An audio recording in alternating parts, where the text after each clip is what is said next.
it does.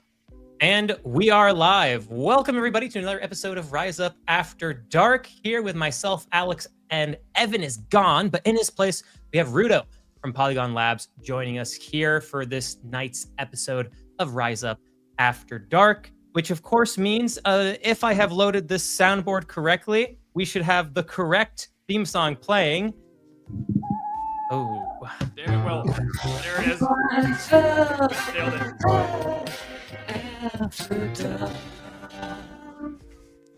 Welcome, everybody, to the show. I am equally as amazed at the beginning of tonight, after I have already had 3 beers inside of me, has not already gone to shit with my control of the soundboard. So, so far, cheers to everybody out there. Hope you're having a great night. And Ruto, glad to have you here, dude. Glad you could join us and also have your face here on TikTok as well. So welcome in, man. You want to give a quick little intro on yourself to everybody in the audience real quick? Sure. First off, I want to say thanks everyone for having me. Really appreciate you guys. It's awesome. Second off, I don't want to bore people too much, but yeah, my name's it's Giancarlo Rios, Gian, but I just go by my pseudonym on Twitter. So if you haven't followed me on Twitter, it's also the same handle as my TikTok. Talk about branding right there. Same across all things. But yeah, my name's Gian or Ruto. I do growth marketing here at Polygon Labs. I've worked professionally in Web3 full time since 2021, and I've worked in marketing or in a marketing capacity for the last 8, almost 9 years. And dude, can I just say that like the purple lighting you have in the background is just it's perfect. Thank you, man. Perfect. I appreciate it. Great for the vibe. Also, I want to let everybody know that Ruto is not only working professionally in Web3, but tonight he is also working for a premium or premium plus member of our Discord, of whom has been selected at random, and we will let you know who it is at the end.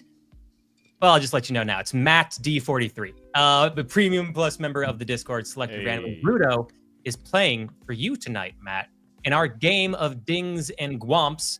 Sadly, though, I did not preload yet. I didn't have time today, the dings and gwomps. So which means the first gwomp of the night goes to you for not preloading the gwomp. It's not gwomps. It's we're gonna have that, which honestly is far more appropriate, and then we'll have something positive like maybe some chimes and trombones. So we're playing a game of chimes and trombones right now, which is harder to say than I would have thought. And if Ruto wins, because by the way, Ruto, you get good positive points here, the chimes, by just saying anything that's generally positive or insightful. Trombone sounds for anything cringy or bad, and the points being delivered can go to anyone random. We've even had like JP Morgan get tromboned before. Or, it's gonna be a lot of trombones. It's very fictitious. So we'll see. Matt D43, premium plus member of the Discord. No pressure. Ruto is playing for you. And if you want to become a member of the Discord, bunch of services in there available to you at huge discounts, a bunch of free materials as well that we make, but also the opportunity to win additional giveaways that we'll do in the future. You can sign up for a free premium or premium plus membership for a few days and give it a shot. And if you don't find it valuable, cancel it. If you do, stick around. We'd love to have you. Yo, I'll actually, can I throw in a giveaway as well? Hell yeah, dude. Okay, cool. So I'm gonna give away a whitelist to something coming up. I can't say what it is. All I know is that whoever wins it, we're gonna make sure that you submit a wallet address, and I promise it's gonna be very, very, very worth it. That's all I can say about that. No, I didn't even name the prize for our giveaway either. It's I forgot that part. I forgot the actual prize. I just got excited about everything. It's the Polygon sweatshirt. Yes. Oh, dude, I don't even have that. Oh, well, too bad you're not winning for yourself. You're winning for somebody else. I got you, Matt. So the important thing to remember, Ruto, about the game is that the points it's just like whose line is it anyway? The points are completely made up. The game is absolutely rigged because Will is in control of the score, and whatever he says goes, and everyone is on the table. So nobody is safe. Everybody is up for points. I did want to say that it's exciting to finally be doing a stream with you, because you and I have known each other for a hot minute, pre-Polygon, and what was the first conference that we got to know each other at? I think it was NFT LA. LA NFT, dude. Oh my god, I've known you longer than like 99% of people in crypto. By the way. Yeah. Without throwing anybody under the bus, Ruto was with a group of characters at this conference, and he was introduced to me and Mac as we were kind of hanging out all together. And the first thought that Mac and I had together at the end of it was like, he's gonna be out of that group very quickly.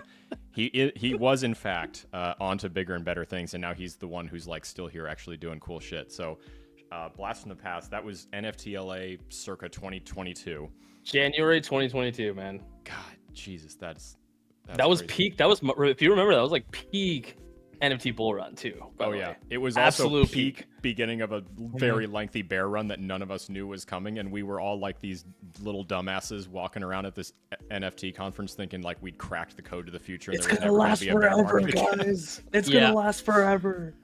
Wasn't that such a magical feeling though? The high before the empire falls. I don't think we'll ever see that again either, man. Like that level of high with NFTs and stuff like that, we'll never see that again, and makes me sad thinking about it. Wait, can we start with that actually? I want to hear your take, because obviously as a frequenter of crypto Twitter, you have undoubtedly seen the avalanche of desire for NFTs to be a thing again. And there's really only like what? I mean, would you say CryptoPunks, the Penguins, Miladies? I mean, like, yeah, there's probably like maybe 6, 7 that like have stood the test of time so far throughout all the years. And like Mutant Apes totally too, right? Mutant Apes, yes, Will. Will is very underwater on a Mutant Ape, so like we try to make sure that I'm not underwater. I didn't sell. Yeah, that's right. That's right. You're right. Will. You've never lost anything because you didn't sell. I've never lost a single penny. Real. Oh God.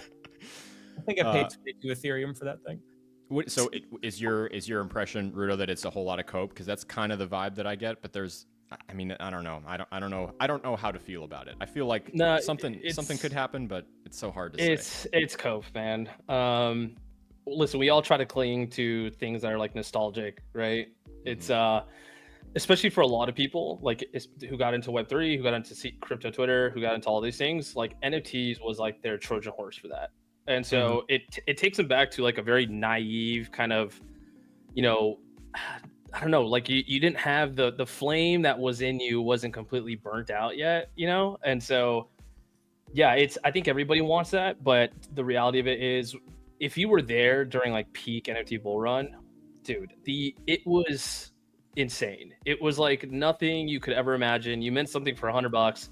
You sell it within an hour, 30 minutes for $10,000, $20,000. And that was happening every single week, man. It wasn't just like, one-off kind of thing. It was every single week you could have made $10,000 with NFTs. And it was super fun. It was super fun.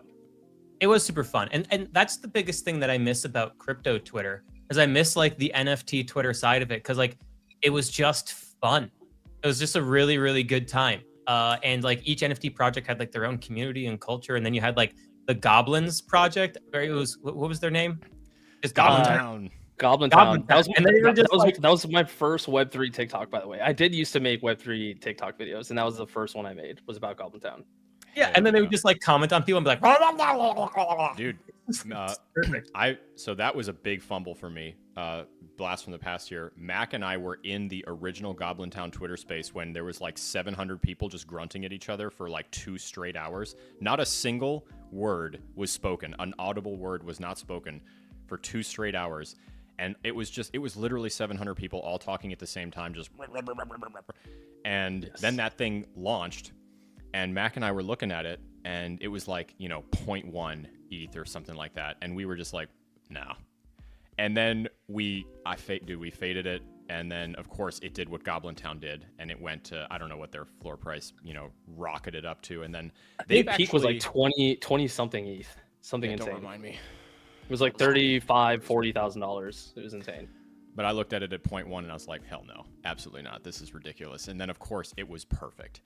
And then I went to NFT NYC later that year, and I got straight up assaulted by a man in a full-size goblin costume on the street. And it just felt like not only did I fumble and get hit with the bag in real time, like online on chain, I got attacked by a real life goblin and was just I have videos, dude. I have videos of that event, the one in NYC, like right when Goblin Town launched. That first off, there was like 1,000 people waiting outside to get in.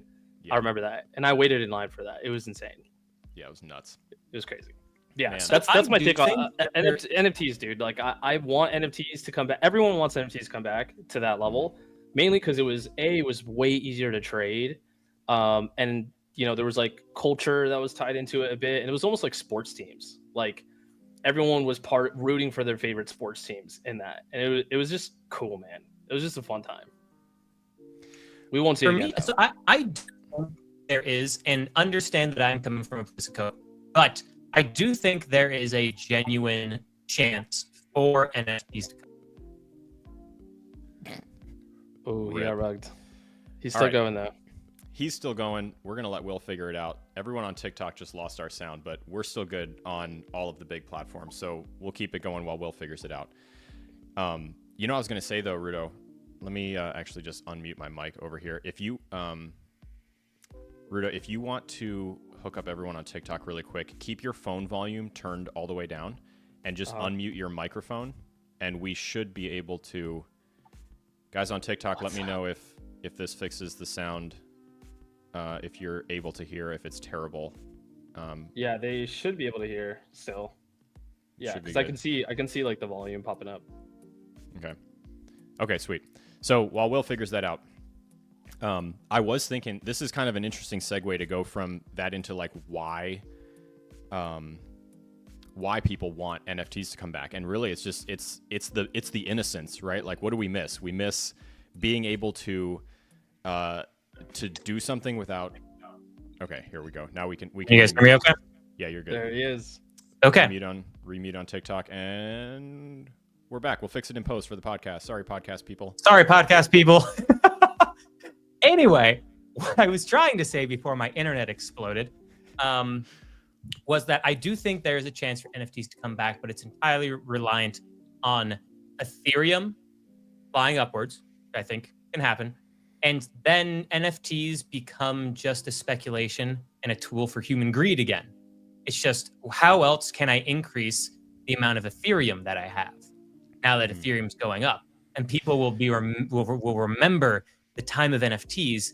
And I bet you see some dead projects start to go up a little bit. They're not going to go back to their all-time highs again, but they can start to go up as just like a means of human greed, or a end result of human greed, just looking to try to get more of this asset that's going up in value, Ethereum, and that purely being it. And you'll have some projects fly, like Pudgy Penguins, I would expect to fly. Doodles, I would expect to fly, and a handful of others.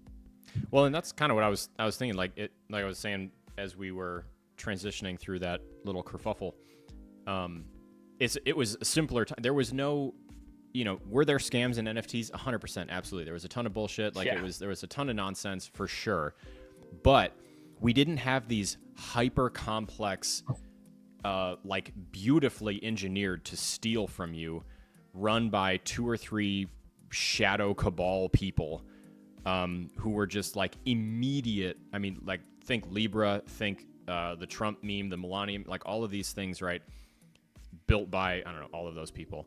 That didn't exist, not to the degree that we're dealing with now. And so, like, I think there's just kind of a desire, like, as everyone on crypto Twitter got exhausted, and they were like, can we just do NFTs again? Like, it was so much easier. And that I can feel. That I feel truly deeply inside. NFTs were always, like, at the beginning, it was for, like, if you were around for NFTs in, like, the earlier middle of 2021, it was definitely, like, utility and, like, art. So, like, you had a lot of people like Pranksy and D's and all these like art collectors of like one-of-ones for NFTs on OpenSea back in the day. And then I think what kind of happened was people looked at it as a leverage trade on Ethereum. So just like you said, Will. So if I want to 10x my ETH bag, then I can mint something for 0.05 and then sell it for 0.5 afterwards, right? So it's like a leverage play on ETH. Granted, we thought the same thing about ordinals when it happened. I don't want to dive too deep into that, right? Yeah, I don't want to go down that pigeonhole, Very but fair. ordinals was supposed to be a leverage play for Bitcoin, like, and it was for a short time. But once those narratives kind of burn out, then it kind of stops. And to your point, Will, if ETH keeps going up and rising, then people, the big scammers and stuff, will come back, because anytime there's an opportunity to make money, people are going to exploit that no matter what. Give a point to Ruto for that. 100%. Yeah, no, I mean, totally agree. And I will say with ordinals, though, not to go too deep into it, but ordinals I feel like was different because we've had since 2020 an ever improving DeFi landscape that is getting more and more and more and more and more just more efficient, better products, easier to use, lower barrier to entries, better yields, all that stuff, right? And then you had this ordinals, but also DeFi being built on Bitcoin. And to me, it wasn't necessarily ordinals, but it was about like the DeFi environment ecosystem being built on Bitcoin. That was like the bigger hype driver. But to me, it was always just like, I'm fine with building on Bitcoin, but like you're never going to make something as competitive as something built on an Ethereum layer 2 or Solana or Avalanche or SPI or Aptos or what have you, because these are just faster and cheaper, and they always will be, no matter how much the technology improved in the Bitcoin DeFi ecosystem. So, and that's the same with ordinals too. It's going to be a little slower. It's going to be a little bit more expensive. You're going to have faster, more liquid markets out there. So there just wasn't like a product fit for the market in the case of ordinals and Bitcoin DeFi, in my opinion. Ordinals was the thing is that was like a feature, not a bug, of how slow Bitcoin was. Because then you had people who can snipe blocks and stuff like that too. So again, usually the people who come out on top, who make the most amount of money, are people who are able to game the system and exploit it faster than others. So ordinals was like that a lot too. But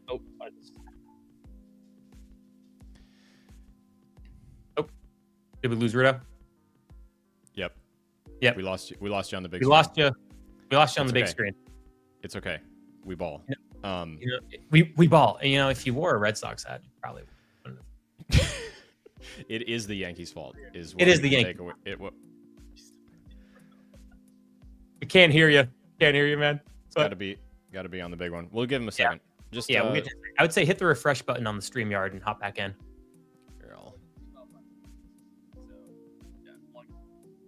But anyway, I can't say your name. Will, here, really quick. So if he's got sound on the TikTok right now, everyone gets to witness a little tiny bit of troubleshooting. So TikTok can hear him, but the big stream can't. The feed going from your phone into the board has its own volume knob, its own input channel, which you can either unmute or increase a little bit. That channel, that would be the USB-C going from your phone into the board or the Bluetooth connection. It's at maximum volume right now. Okay. So Ruto, unmute on TikTok and see if that does the trick. Otherwise, we'll get you back over here on the big one in just a second. But no worries. I'm just gonna give a to me for show performance right now. It's okay. You know what? It happens.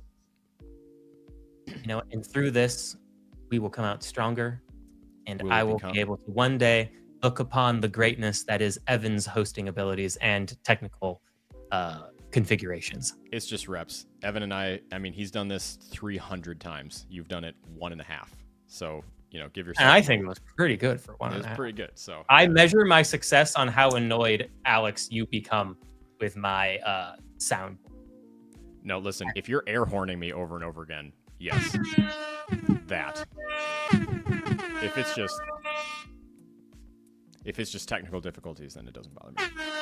It happens to the best of us. Okay, while we wait for Ruto to come back, Will, I was gonna say we can definitely intake a couple of suggestions as far as altcoins to hit, and I was gonna once we get Ruto back, we'll toss up a little bit. I wanted to share a little bit about the Katana announcement from today, and there we go. Oh, here we have. He's back. We get an audio check. Yo, can you hear me? All right, we can hear you. Fine. Perfect. Okay, dude, I guess this means all the problems that we're having, dude. It's just the universe is really trying to prevent the spread of alpha today, so it's just the way that it goes. It's okay. Yeah.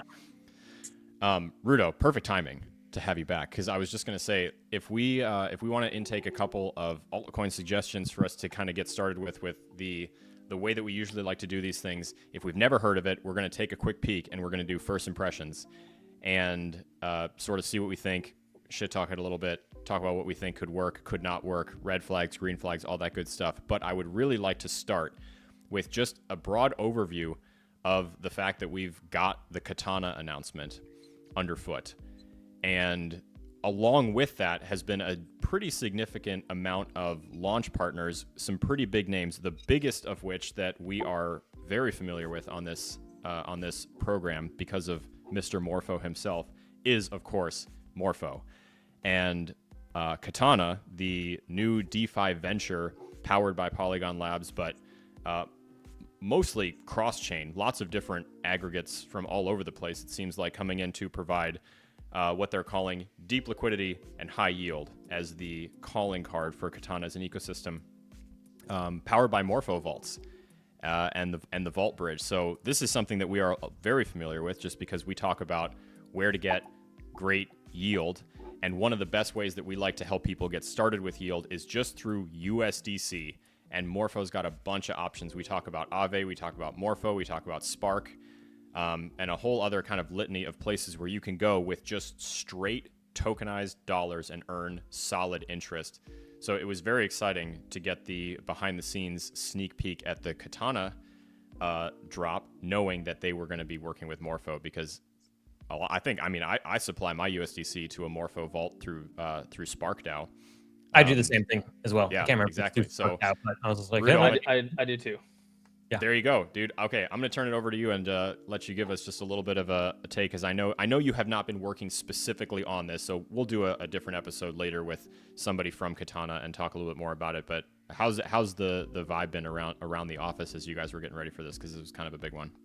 Dude, well, it's been really good, because I think what people fail to understand is that people who work at, big major Web3 companies, for example, we're, at the end of the day, we're consumers also. Like, we're users of a lot of products in Web3, not just working all the time. Like, we are crypto native people. Like, everyone that works here for the most part is very crypto native people. So it's been really exciting, because a lot of the conversations has always been around, like, what do we want? Like, what would we want? What kind of product would we want to see in the DeFi landscape?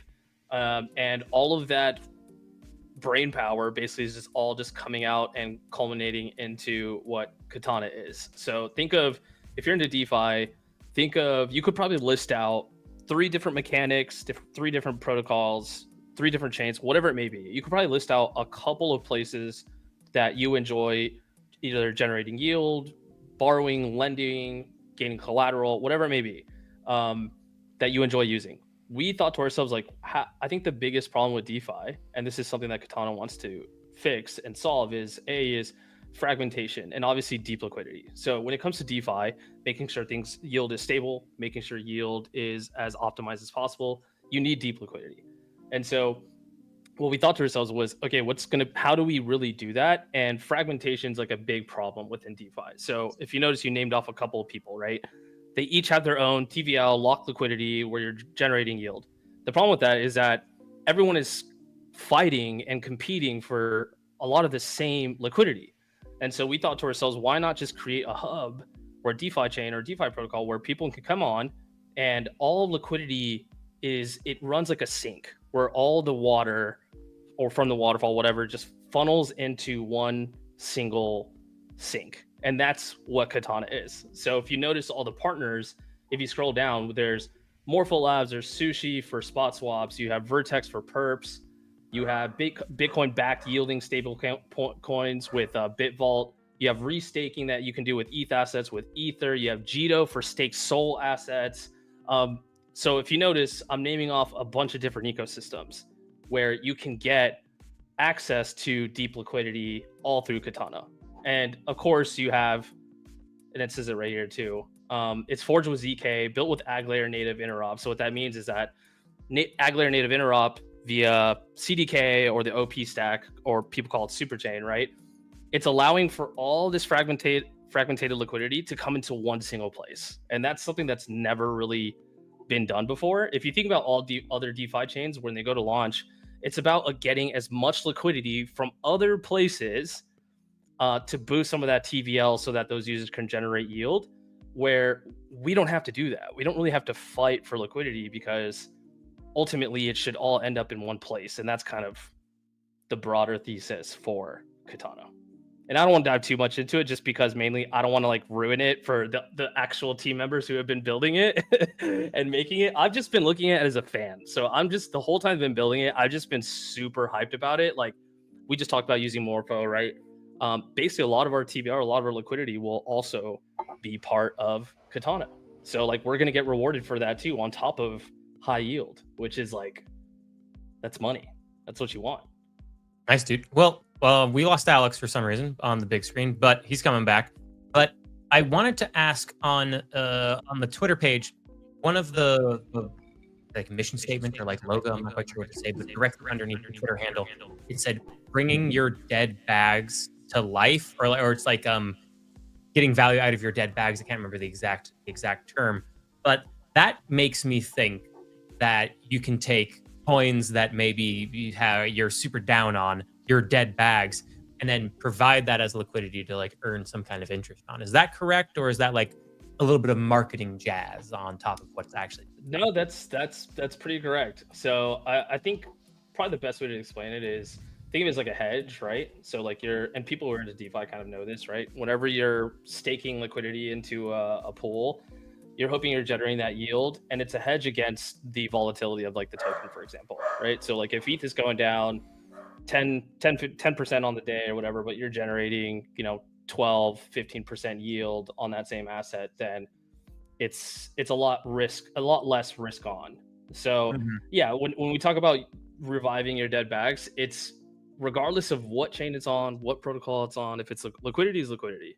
So if you provide liquidity, you should generate some rewards for that. And that's basically the short way of me explaining what that means. Gotcha, dude. Well, cool. Well, excited to learn more from the team when we can get them on some.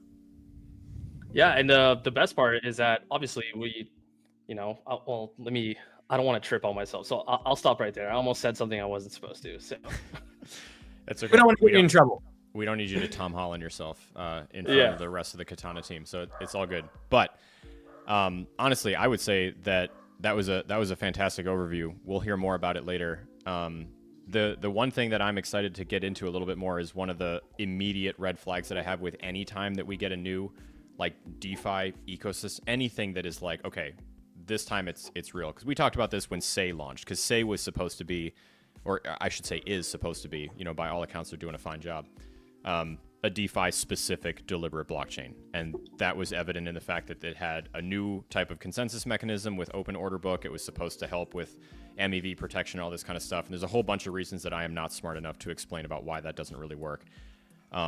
But of course, a big thing that people are concerned about, rightly so, inside of the crypto space is just that liquidity suck. It's like, okay, so we're just going to port liquidity from this thing to that thing, and why doesn't this matter? And I know that that's one of the things that AgLayer is thinking about. Dude, it's a huge problem. It's one of the biggest problems, in my opinion. I think it's a top 3 problem within crypto, blockchain, Web3. It's fragmentation.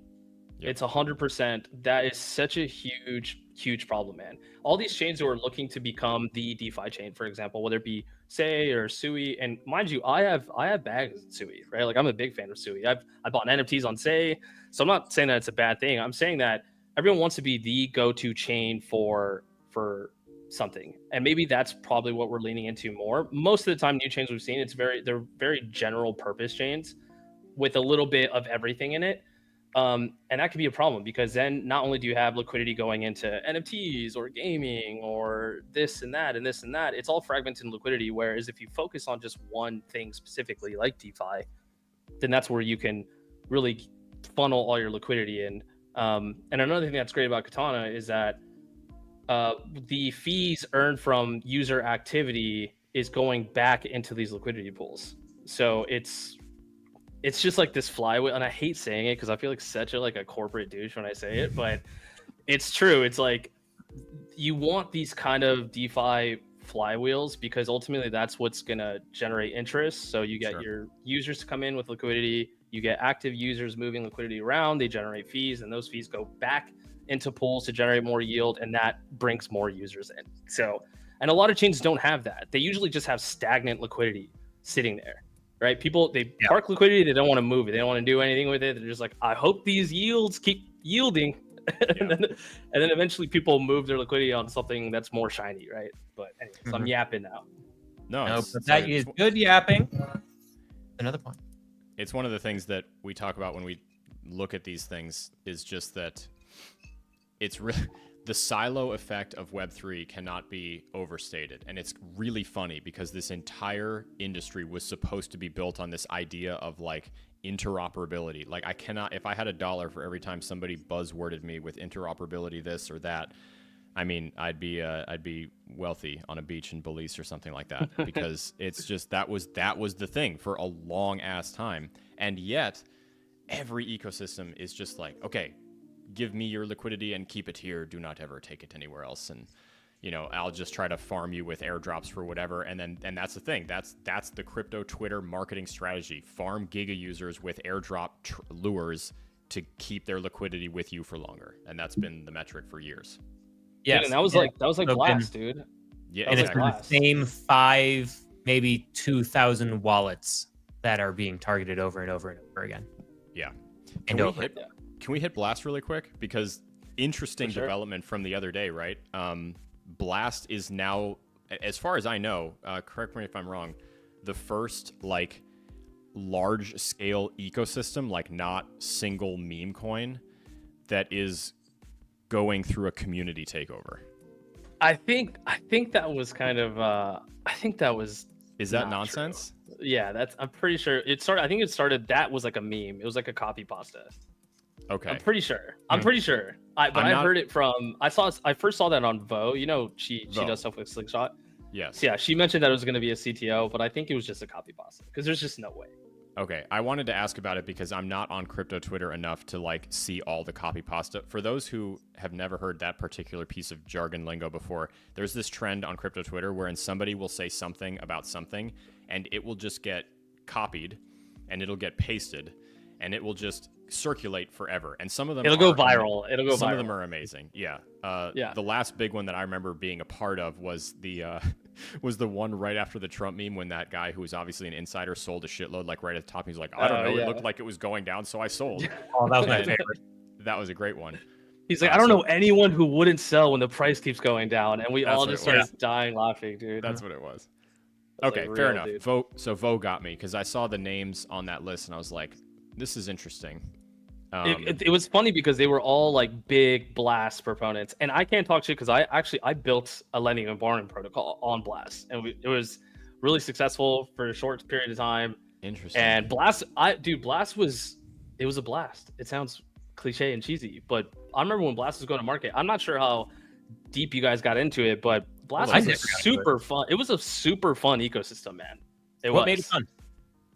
I think everyone was I think the speculative nature of it. I think also Pac-Man and the team over there at Blur, they really showed people that they knew what they were doing. If you think about it, the Blur airdrop, Blur came in out of nowhere and completely overtook market share from every single NFT marketplace in the world.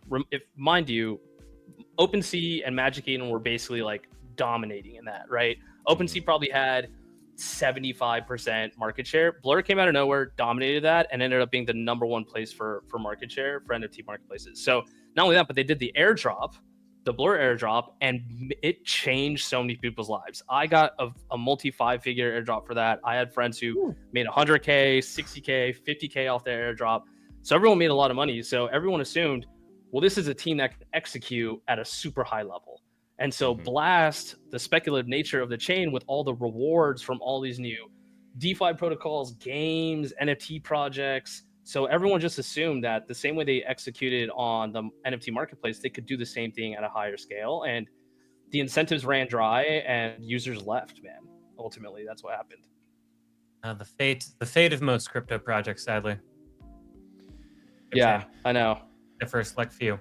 Well, I think it might be a good time, talking about Blast, to maybe field a couple altcoin suggestions from the audience. Yeah. You want to start with ETH is having a bit of a moment right now. I see him. Will, do you have any insight into the general ETH chart, and I mean, I haven't looked at ETF inflows, outflows on that one in particular for a minute, but of course, if ETH starts having a moment, people are going to look at it. So ETH is having a very interesting moment right now if you're just looking at the charts. And let me present my screen quick and see. Allow me to present. Allow me to present you. So the folks on Alex, if you can share for the folks on TikTok. So if you look up Ethereum on the daily time frame, you can see that it is in this pretty kind of crazy consolidation phase, and it's like about to break. I mean, like it's about to pop like now. You can see that it's in this consolidation pattern here, and this orange line is a really big deal. This orange line is the 200 simple moving average. This is not the exponential moving average. If we do that, let me actually pull it up on this chart. Is this a daily? This is the daily. Okay. And so the 200 exponential moving average, it has actually been holding that as support. And at the same time, it is being held just below the 200 simple moving average, with us trying to get above it right now. If Ethereum breaks $2,729, you're going to see a pretty aggressive move upwards, most likely. And here's the other thing to look at for Ethereum, which is the futures chart. And there's another interesting little tidbit of info there. Let me just find chart. Why am I not? Hang on a second. ETH. Do you have the Jeopardy theme song on your soundboard? Because that would be a great time.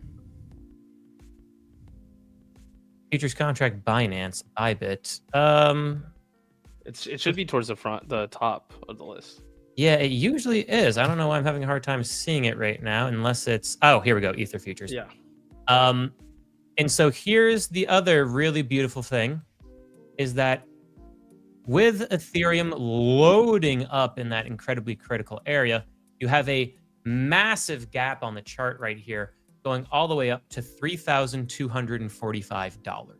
If you don't know what a gap is on a chart, just know that if there's a gap on the chart, it's on a futures chart, because futures markets are not 24/7. Most aren't. The futures market at the CME, which is the largest futures market in the world, known as the Chicago Mercantile Exchange, where we're pulling this information here. It is not 24/7, but crypto assets are traded 24/7. So if the market's closed and then reopened, but the price moved by that time, you'll have a gap on the chart. Gaps get filled roughly 90 to 95% of the time, depending on the asset you're looking at. And you have a ridiculously sized gap on Ethereum's chart, all the way up to $3,200, which from where we are currently right now is an additional move in Ethereum of 19.2%, which is massive for Ethereum. So again, this consolidation that you are seeing right now is most likely going to trigger a move upwards to potentially as high as $3,200 for Ethereum. And it looks like it's trying to do it pretty damn soon too. So that's what we're excited about from a technicals. Alex, I'll stop sharing now. Okay. And other thing I'll look up as well is I'll look up the Ethereum ETF inflows, see if this is being driven by ETF purchase, because that's also something I haven't looked at in a little bit, just because Ethereum's ETF has been pretty abysmal. And its ETF inflows still haven't been very good. I don't need to share this, but like Bitcoin's ETF inflow will be something like $200 million of inflows to just shy of $1 billion of inflows in a day. Ethereum's ETF inflows were, going back to May 16th, $22 million, $13 million, $64 million, $600,000, $110 million, $58 million, $38 million, and then today, so far, only 4.9 million with a few data points coming in. So it's not the ETFs leading this. This is spot buying through traditional markets, which is another interesting thing to note. Just that people usually just will buy ETH as like a beta play to, instead of a lot of traditional retailers have unit bias, right? So like they're like, well, Bitcoin's too expensive, so what's the second most well-known, highest market cap token? And they're like, I guess I'll just buy some ETH then. usually well, those coins that are in the goes. top 10, they get real easy marketing for people who are new to the space too. They go, oh, cool. What are these top 10? Oh, okay. These are the coins I'll buy. Buy those coins. Yeah. But you also have the play because if you look at the Ethereum to Bitcoin chart, I mean, not the Ethereum to US dollar, but the Ethereum to Bitcoin chart for like 2 years has just been like straight down, like a lemming falling off of a cliff.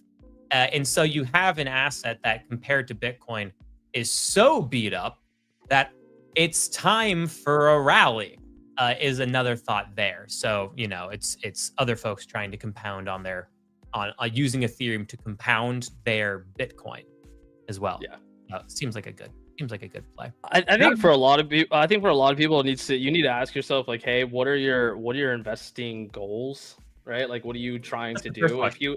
If you have low liquidity, if you don't really have a sizable portfolio, then and you're trying to get rich from getting a 20% uptick on ETH, you're probably looking at the wrong asset. I'm not saying to buy a meme coin that will 1000x. I'm saying maybe restructure a little bit what your financial goals might be. Because I can tell you this right now, if you think crypto will make you rich in the short term, it can, but I think for most people with a small portfolio size, it's not going to really be the way to do it. Well, and we say too, a lot of the times when you see something like that happen, what happened is that somebody got lucky, which is very possible, but you don't want to watch someone hold up an instance of luck presented as wisdom and then sell you something based on that luck happening, because it's just not reliable.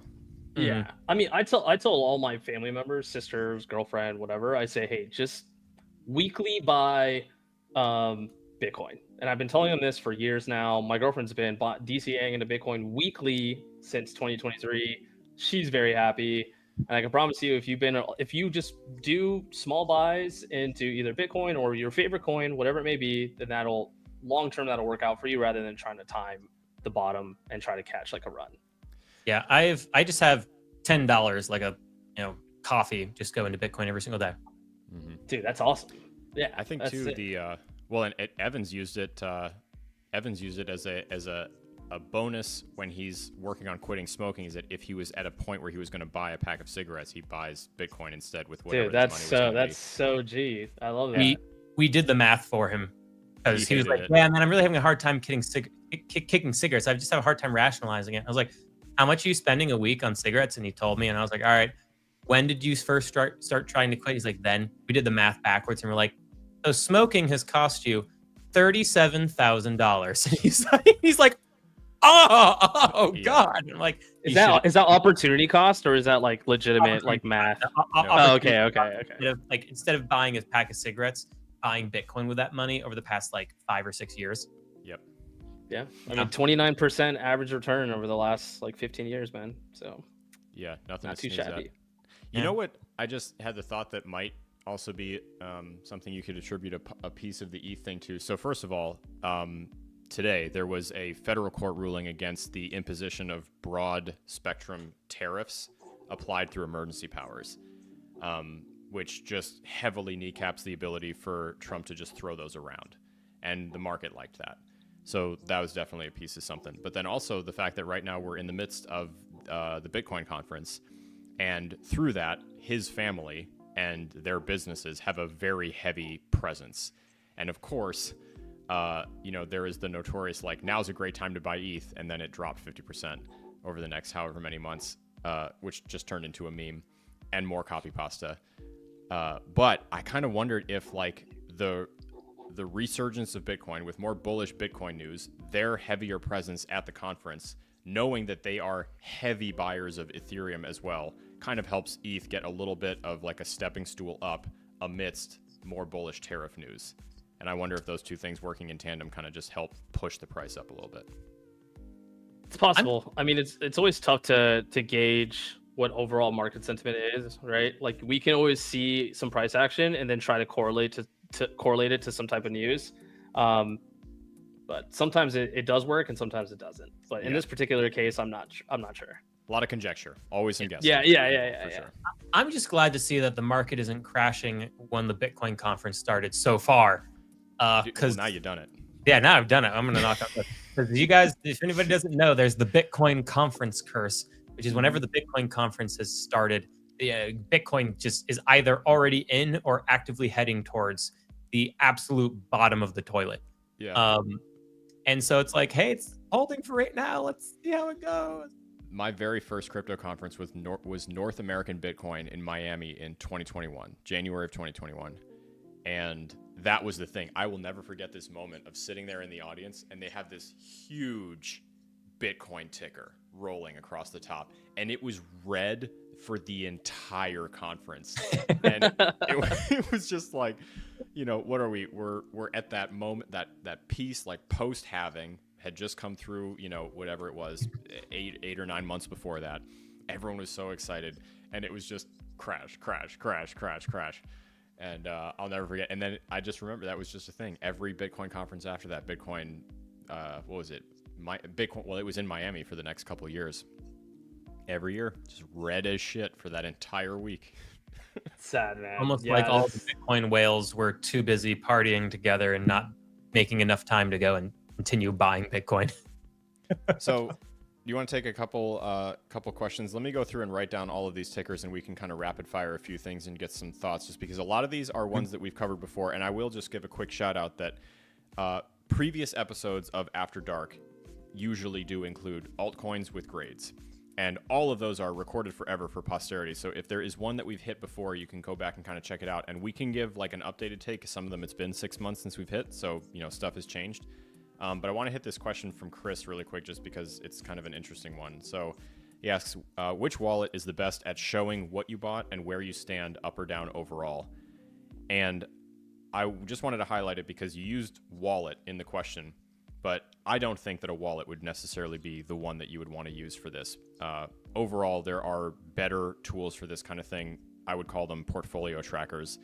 Ruto, I don't know if you have any that you swear by or anything that you do specifically. I mean, all of us have some sort of method. I've used everything from just the CoinGecko free tracker tool that you can use to kind of manually input buys and sells and sort of keep an overview there. It's very low maintenance and nothing. I don't have to connect my wallet to anything, which is the bonus.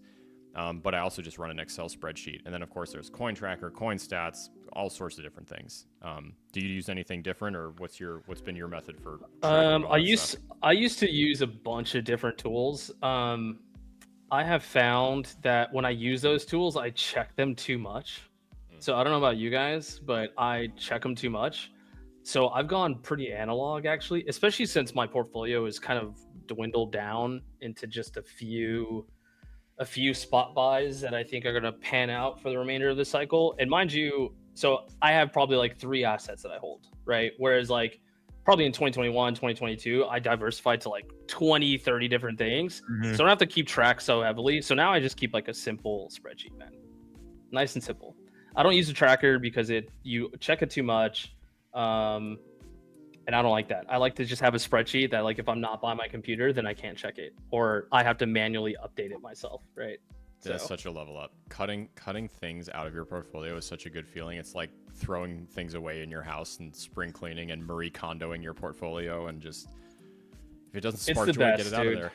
It's the best. I think also for me, I was That's a good feeling. insanely risk on earlier in like Web3 and crypto investing. And now that I've gone through a couple cycles, I'm a little bit more mature with things. I am not so risk on, actually.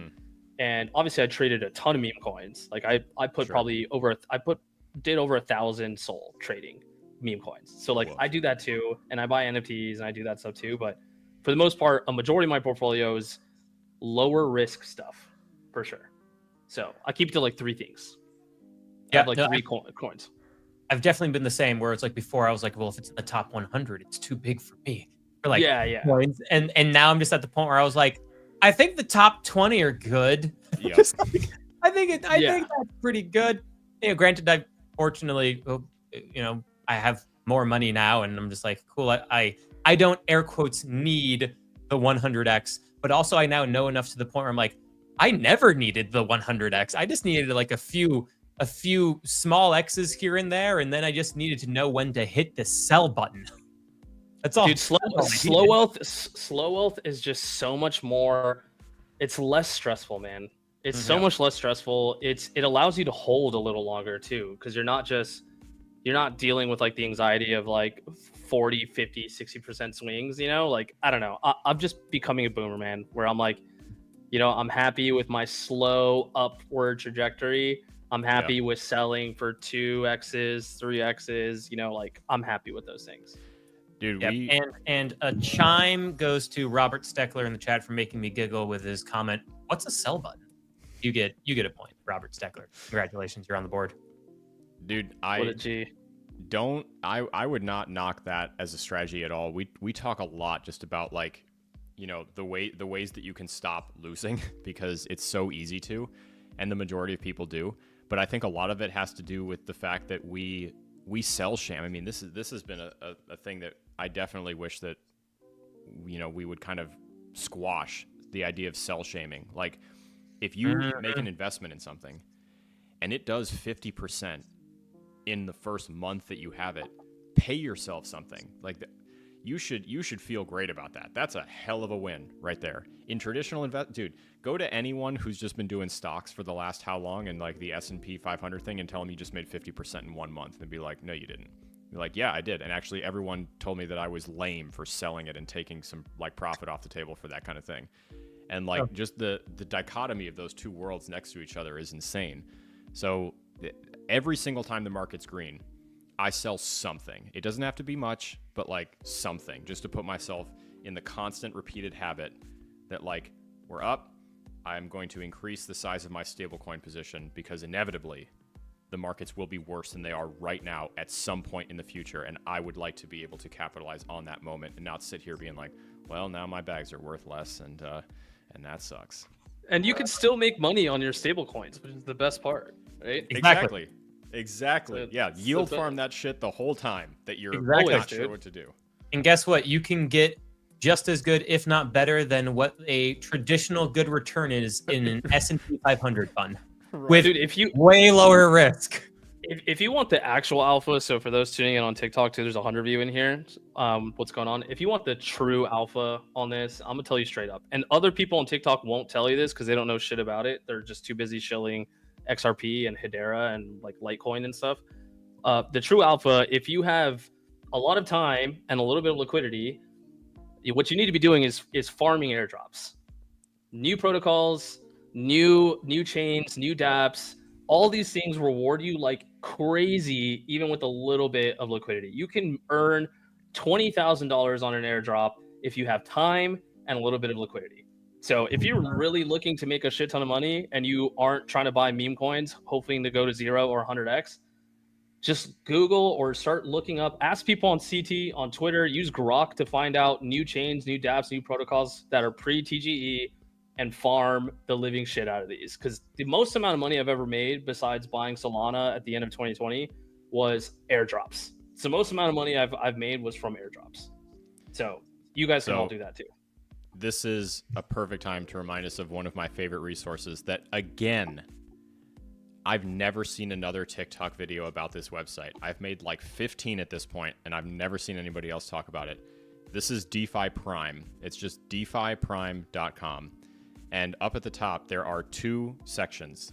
Okay, they've got it divided into like general EVM and then Solana. These are airdrop potentials. Why they think that it might be a thing. You know, who's kind of behind it. So like here, if we just, this is the EVM side. Farcaster. So we're looking at the potential for a Farcaster airdrop. What is it? This is a decentralized social media kind of network. Got a whole bunch of venture funding behind it. Here's the URL. Here's their Twitter handle. And then what are you supposed to be doing? Literally just be active on Farcaster. This would be like using Warpcast regularly, which is basically just like a decentralized version of Twitter. It functions very similarly. And there's a bunch. And they add more every time they think they have like the potential lead here. And then here's, you know, on the Solana side, I think, yep, there we go. So a couple different options here too. DeFi Llama has a much longer list that encompasses a lot more of things that are just kind of like rumored. DeFi Prime is very picky. I've noticed they don't catalog a ton of stuff, but like, you know, they have kind of the big ones. But if you then look at DeFi Llama, then same kind of thing. They have an airdrop section now too. And if you come down right here, dude, I think probably the best place to send them to is Kaido, dude. Oh yeah, and Kaido. Do you want to just go to Kaido really quick? Because we've dude, yeah, for sure. All right, talk to us a little bit about Kaido, and because it's not made its way to TikTok in any way, shape, or form because they don't index the platform. But I think I saw a rumor that they were gonna try to include it. They should if they're not, because I mean, oh my God, I'd be yapping up a storm. Are we about to show them on the screen, or yeah? I can, if you want, if you can keep presenting, or I could present whatever you want to do. No, dude, throw it up. All right, cool. Share screen. I think you should have the permissions that you need to. There we go. Okay. Cool. So if you go to this website, those watching on TikTok, you won't see this on anyone else's TikTok live because 95% of people on TikTok lives talking about crypto are absolute LARPs and they don't know what they're talking about. So if you go to yaps.kaido.ai, you will see a section where it says pre-TGE Mindshare Arena. So pre-TGE is basically saying to you, this is a chain that has not launched, or a protocol or whatever that has not launched a token yet, meaning that they most likely will, but they haven't yet. So if you want just a base idea of what chains will be launching next or have already launched, like Sofon is a good example. This one right here, it's at the very top of the top gainers. They just had TGE today. Literally this morning, their token went live. And if you were farming it for the last 2-3 months, you got a free airdrop allocation for Sofon. So you can go to Kaido right here, yaps.kaido.ai, go to pre-TGE Arena. All of the projects you see on here or on this big graph right here, all of these are pre-TGE, meaning that the tokens are not live yet and you have the potential to farm. And if you click on one, so like, let's say click on abstract, I don't think it's going to pop up. It's not going to pop up their socials. Well, anyways, you can go on Twitter and just type in abstract chain or abstract, and it'll pop up their chain, and you can go on their website. You can play around. You can load a wallet with 0.1 ETH, 0.05 ETH. Play around in there. Each ecosystem has a different way of how you earn rewards, so that you can get access to the airdrop. But if you just go here, should be your Bible. If you have nothing but time and low liquidity, Kaido, pre-TGE Arena, all of this should be your Bible for the next 6 months, and I promise you it'll be worth it if you do it well enough. There you go. Yeah, I'm alpha right there, man. I'm excited to see the integration of TikTok into the whole Yaps ecosystem, because so for a while there, it was a little bit touch and go in the beginning. You could pretty much cheat the system by just saying a few keywords and just spam tweeting them over and over again. But I feel like a tremendous amount of improvements have been made to that entire thing, kind of since. And now, of course, Loud is one of the it's going crazy, dude. Pieces of mindshare on crypto Twitter. Do you have any insight into that whole thing? Yeah, Loud is interesting because basically the whole premise is that with Kaido you earn rewards in the form of yaps, right? And then every new season or whatever it is, you gain access to earn more Kaido or whatever. But Loud is essentially a weekly version of that. So rather than getting rewarded with Kaido tokens, you're getting rewarded with their token, which is Loud. So it's a pretty interesting dynamic. I'll say too, just really quick for everybody watching, if you are interested in learning more about the airdrop stuff and the methodologies, and especially looking through the website and everything that Ruto was just talking about before his big screen ruined him again. Froze again. Don't worry. Yeah. Let me know. We'll do some stuff in Discord. I'll share all of these links will be over there after the show. Go through them. We can slow the whole thing down. We can make it a point to hit this on office hours this week too. If you're unaware, office hours is just like a free service that we have at the end of every week on Friday. Will is adding one. I need to add my own. I have office hours Monday from 3 to 4, but that's more technical analysis, market update kind of focus. Perfect. Then we can hit that. We can hit that one too, and go through some airdrop stuff. And in answer to the question, do I have any videos about airdrop farming specifically? Yes, they are a little bit dated, and I need to do a refresh, so I will get a fresh one created. Also, how you qualify for airdrops, it's always a little different for the most part, depending on what the application is. Like with Forecaster, it's a social market, it's a social media platform. So it's like be active on their version of like centralized Twitter, Instagram, essentially. If it's a lending protocol, you lend out a certain amount of liquidity. If it's staking protocol, you stake your tokens, right? It's you if it's a bridge, where you're bridging from one blockchain environment to another, you need to use the bridge and put volume on it, right? So, it's about using the application the way it was designed to be used, and odds are you are qualifying for the airdrop. And not all the time will a project tell you exactly what you have to do to qualify for the airdrop. So just go, and if they have a number of features, spend a little bit of time using all of those features, and Bob's your uncle. Yeah. Yeah. No, and we'll do some updates too, because like I said, DeFi Llama added some really good features, and they have way more stuff cataloged than DeFi Prime does. But that's another good one, just because they're a little bit of the bigger ones. But no, in general too, like even if no one's talking about it, and you have an opportunity to use a new thing, this is why I'm constantly harping about the level up between just buying coins and hoping, and then using them to do stuff. I mean, Ruto's 100% right. If you have the opportunity to like use a new protocol and test it out and leave someone some feedback, that's where a lot of magic can happen. Yeah, and real example, Jido over on Solana.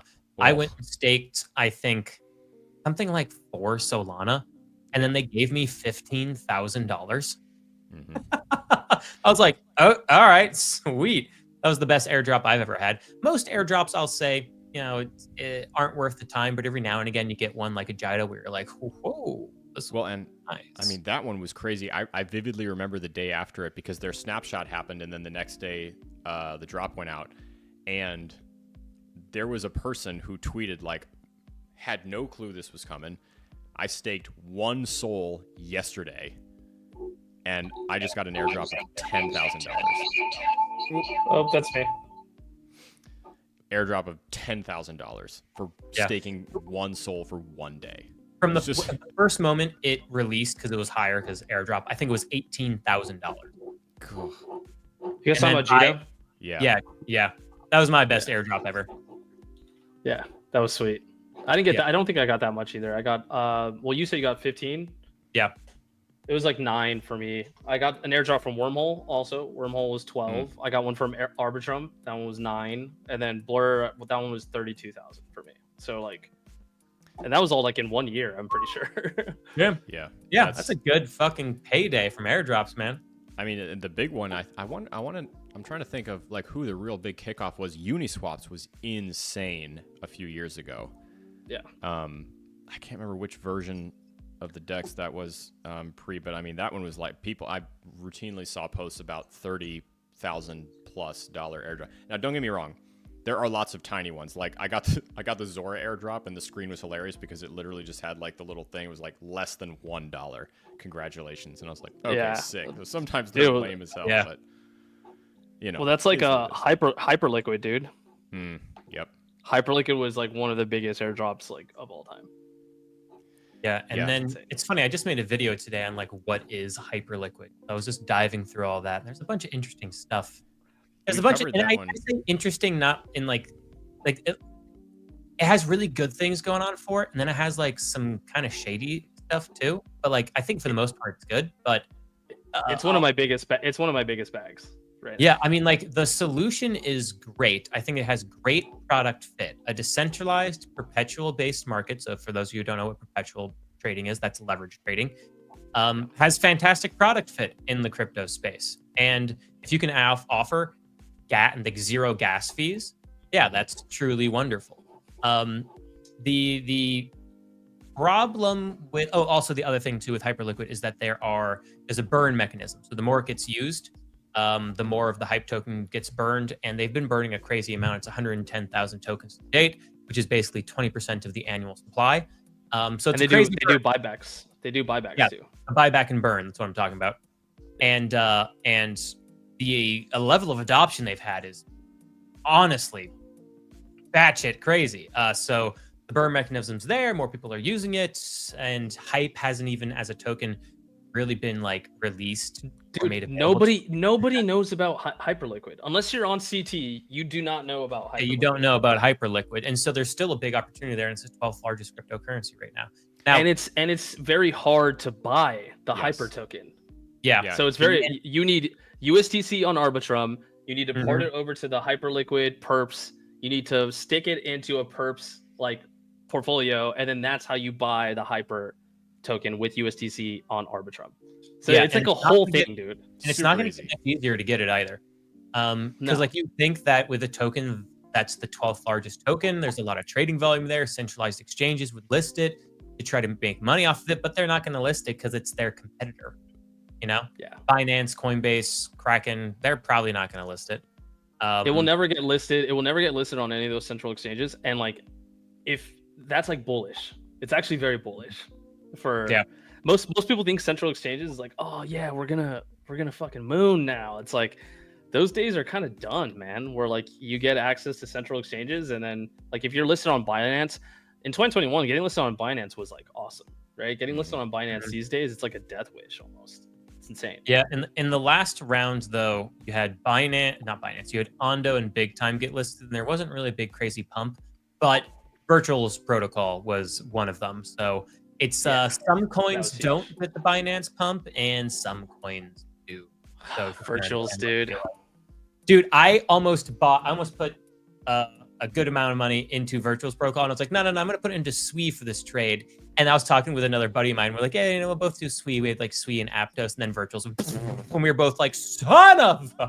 Dude, that was like ICO Beast got into Virtuals at like under 1 cent, and then rode that bitch up to like $5 or something. I think it was $2, $3 max. Crazy. So I vividly remember that time of Virtuals. We had it on After Dark. We covered it as a thing, and I remember I had never seen anybody else talk about it. I wine bottled it off of CoinGecko, and Ruto, this is a theory that I have about finding new gems on CoinMarketCap. CoinGecko is I call it the wine bottle theory. It's just like I don't know anything about wine. So if you sent me to the store to find one, I would pick the one with the coolest looking label.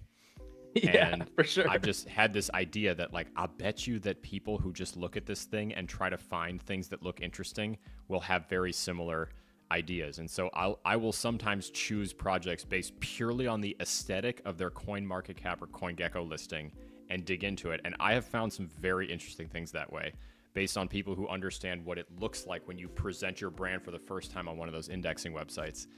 And I found Virtuals that way. And I just remember we put it on the screen and all three of us sat here and it was nothing. It had never done a single ounce of price movement. Nothing had happened yet. And we were just like, the website kind of sucks.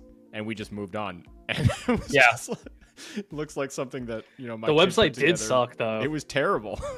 Yeah. Hell of a move. Did you guys know that it was going to be like one of the top AI token launch pads of like of meme coin summer or AI summer? Oh, man, because this was before the AI agent thing really popped. That wasn't a niche that anybody was looking at, and like ICO Beast had the insight to be like, yeah, okay, and like, you know, full send, but like I was like, no, the website's lame, this isn't going to do anything. And then of course that was an idiotic thought, whatever, but like, who knows? What an idiot. Hindsight's 2020. Yeah, we dropped the ball on that one. That's all right. Oh well, say Levy, you can't win them all. Okay. Man, so go ahead. Oh no, I was just gonna say, because I'm seeing a lot of the comments here, and so most of the tokens that I see or like alts, it's a lot of like kind of last cycle alts that I see or tokens. I'm sure you guys are used to that as well, because I think the target audience on TikTok is a lot of kind of the older tokens and stuff like that. I just want to. This is the way I look at it. If you guys are looking that are in the chat, if you are looking to buy a token, if you're hearing about it on TikTok, it's probably a little too late already on those. If you're looking for a sizable gain, okay, if you see people talking about it on TikTok, unless you're following Alex and Will, right, because they actually talk about the true stuff that's going on in the industry. But if you're seeing it from some other random person on TikTok, it's probably already too late for you to buy into it, especially older tokens. Like I saw someone mention Omni, someone mentioned like Hedera. If you're looking for sizable gains, those probably wouldn't be my first picks. Again, not giving any financial advice here, but yeah, That's just No, if you're seeing it on TikTok, you're too late. there's a really interesting disconnect between, you know, like where the industry moves, which is born on Twitter, but the problem is that the overwhelming majority of people just don't look at Twitter. I barely do. I only use Twitter to keep in touch with all my friends that work in the industry. It's a messaging platform for me to do that. I'm trying to write more threads.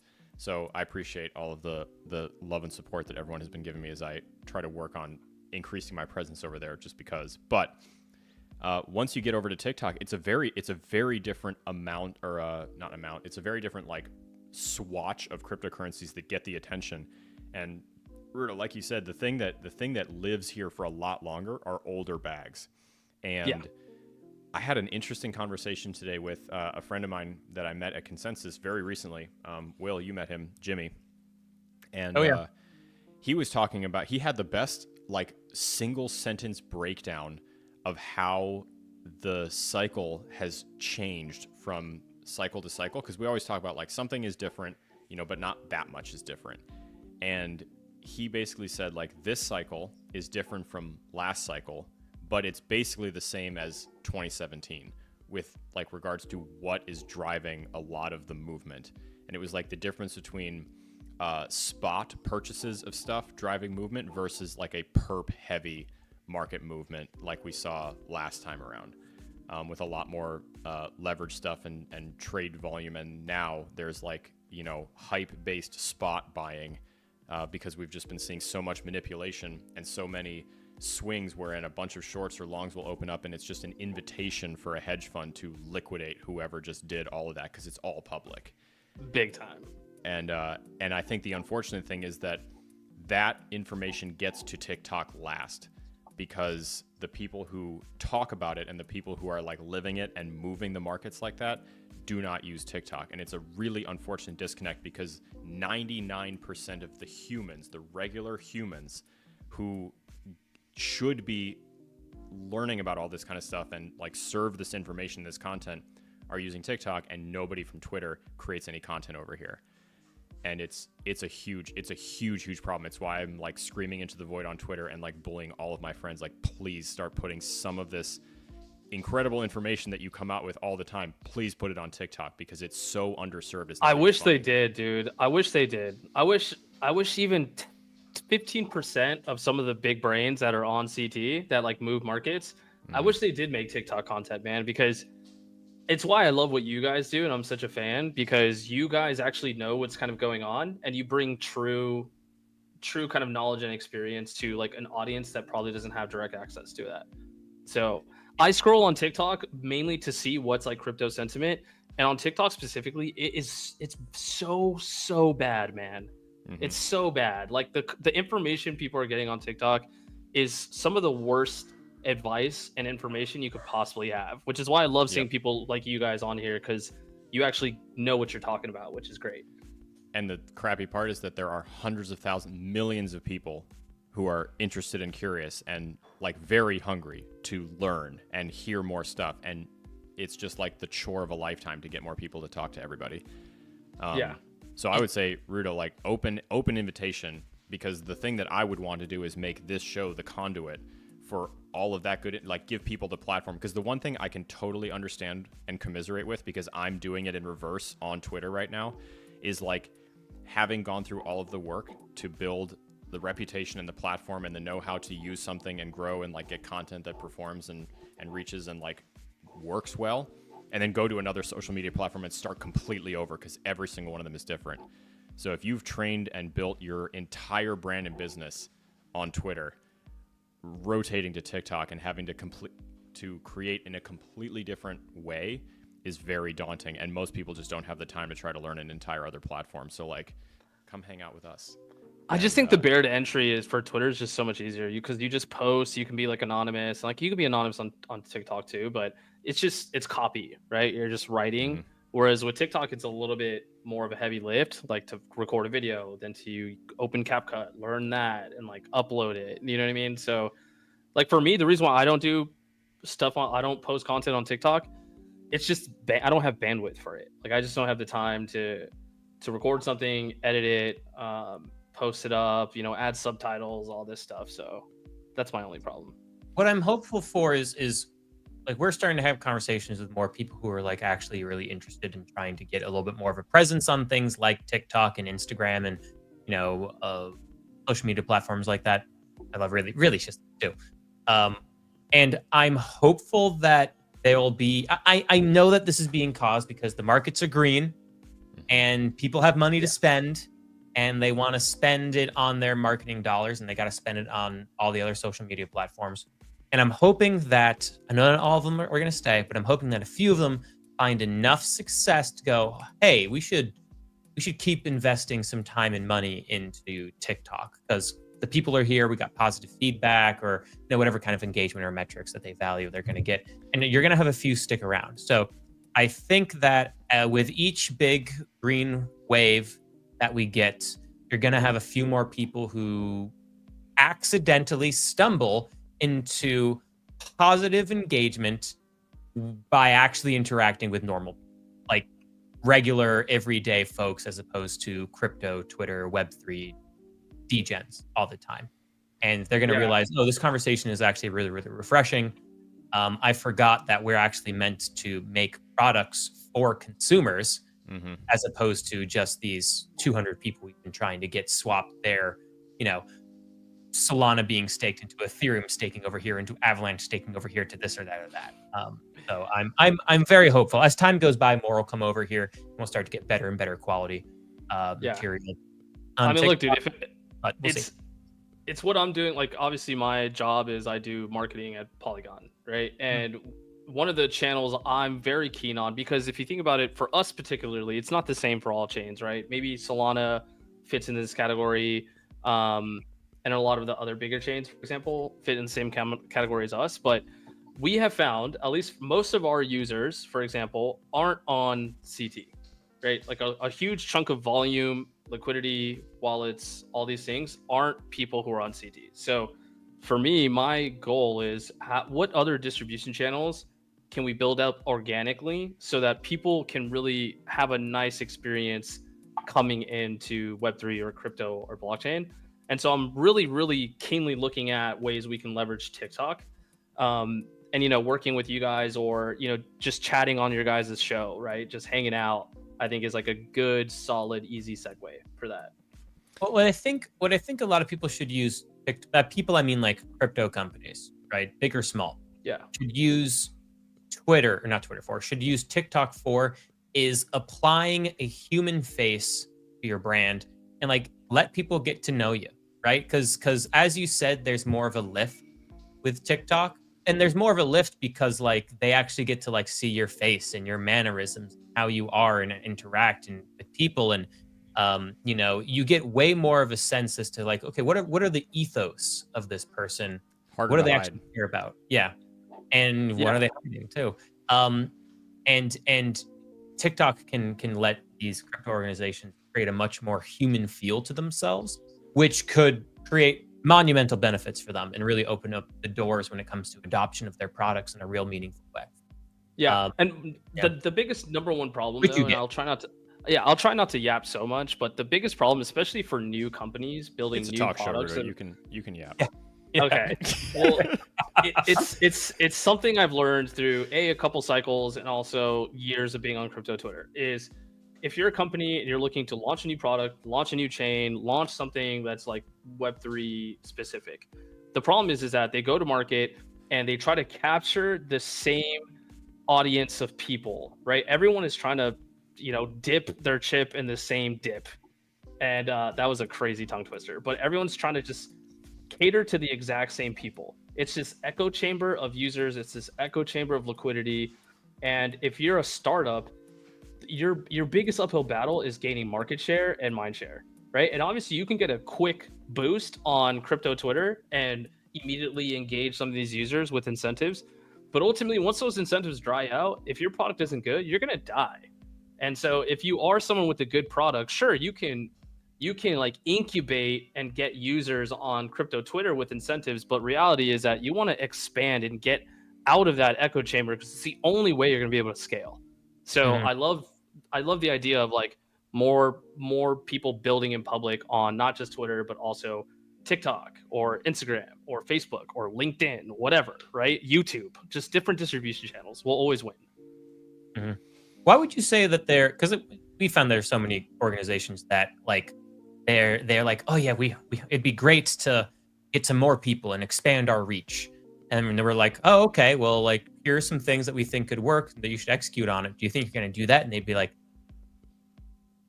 no, that's that no. Oh, We're like, okay. all right, okay. So you don't really want that thing, do you? Like, no, we really do, but we're not going to do that. So, why do you think that is? Is it just like, it's a that hurts so deep, Will. I feel that so deep. I know you do. It's very I know. triggering. I'm surprised there wasn't a single tier of PTSD conversations at conferences that run right down your rosy cheek. I've had it so many times. That literal word for word, like, hey, what do you do? This is what I do. Oh, does anyone watch? Yeah, this many thousands of people. That's incredible. Yeah, do you want to? Let's talk about doing some work. Oh no.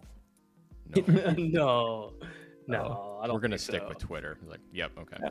Ruto, why do you think that is? Our hypothesis is just like they have a model and they're going after that model and they're not going to change their ways. I think it's a pretty simple reason for that. I think it depends on what part of the product cycle you're in, right? So like if you're a startup, and you're looking to go to market, usually CT or crypto Twitter is going to be your best place by far. It's because that's where the native users are. That's where the power users are. That's where the liquidity is. That's where you can generate the most amount of hype with the least amount of effort, and also raise as much money as possible, right? Mm-hmm. And they do these with these incentive flywheels, right? Like, hey, if you interact with us because you earn points, and that will give you money in the future, right? So that's kind of like most people's strategy right now.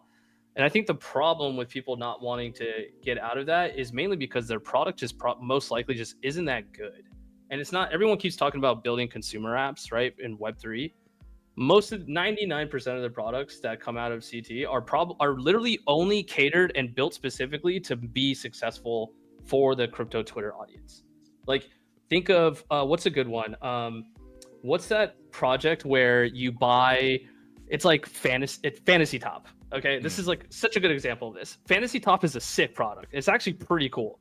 It literally would be impossible for that to live anywhere else but Twitter. What's the product again?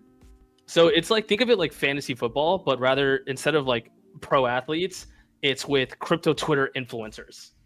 So you're basically buying these cards that make up these crypto Twitter influencers, and the more they tweet and the more engagement and impressions they earn, the more points you earn, which if you get high up on the tournament boards, and you get money for that, right? So like, It's a great product, but it's great for only crypto Twitter. And so we all here could probably list out 5 other products that are good, but they're only good on Twitter, right? Like Kaido is a great example. I'm super long bullish on Kaido. I love Kaido. I've met the founder. The product is genius, but it's a product that essentially only works on Twitter, only. And you could still be wildly successful with that. But the reality is that like, at what point, unless more people are going on Twitter to go on crypto Twitter, you're basically stuck at this level of like, this is the only amount of users or people that will ever use your product. It's the problem is that Twitter is so easy for the people who use it.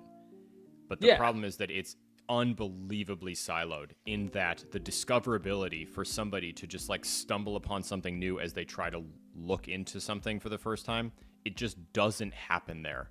So like, and that's why one of the reasons that I have struggled to grow there, because like my content is so curated to teach someone from scratch to like make them self-sufficient. But I don't talk to anybody on Twitter who's not already done all this kind of stuff. And that was really evident when Nikki came to hang out. And he was talking about Marinade, he was like, made the comment, like, it's really easy to use. Like, it's super fast, super easy. And someone was like, how do you do it? And he's like, what do you mean, how do you do it? Connect your wallet, stake your soul. And then the follow-up question came like, what's a wallet? And he was just like, he had never been faced with that question before. But I see it 35 times a day. What is one? What is a wallet? And how do I get it? And what should I look for? The next that's gotta be so much. There was a comment right after that too that went, I just got my first wallet yesterday. Nikki was like, who is this audience? Yeah, what's happening? He's like, That's so sick.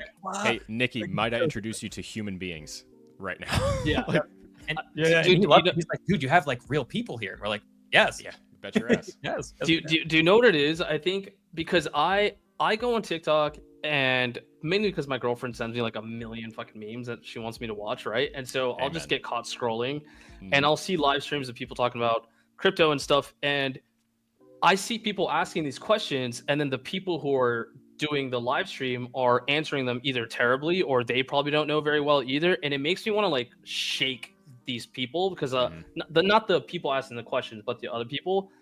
I genuinely want to teach these people.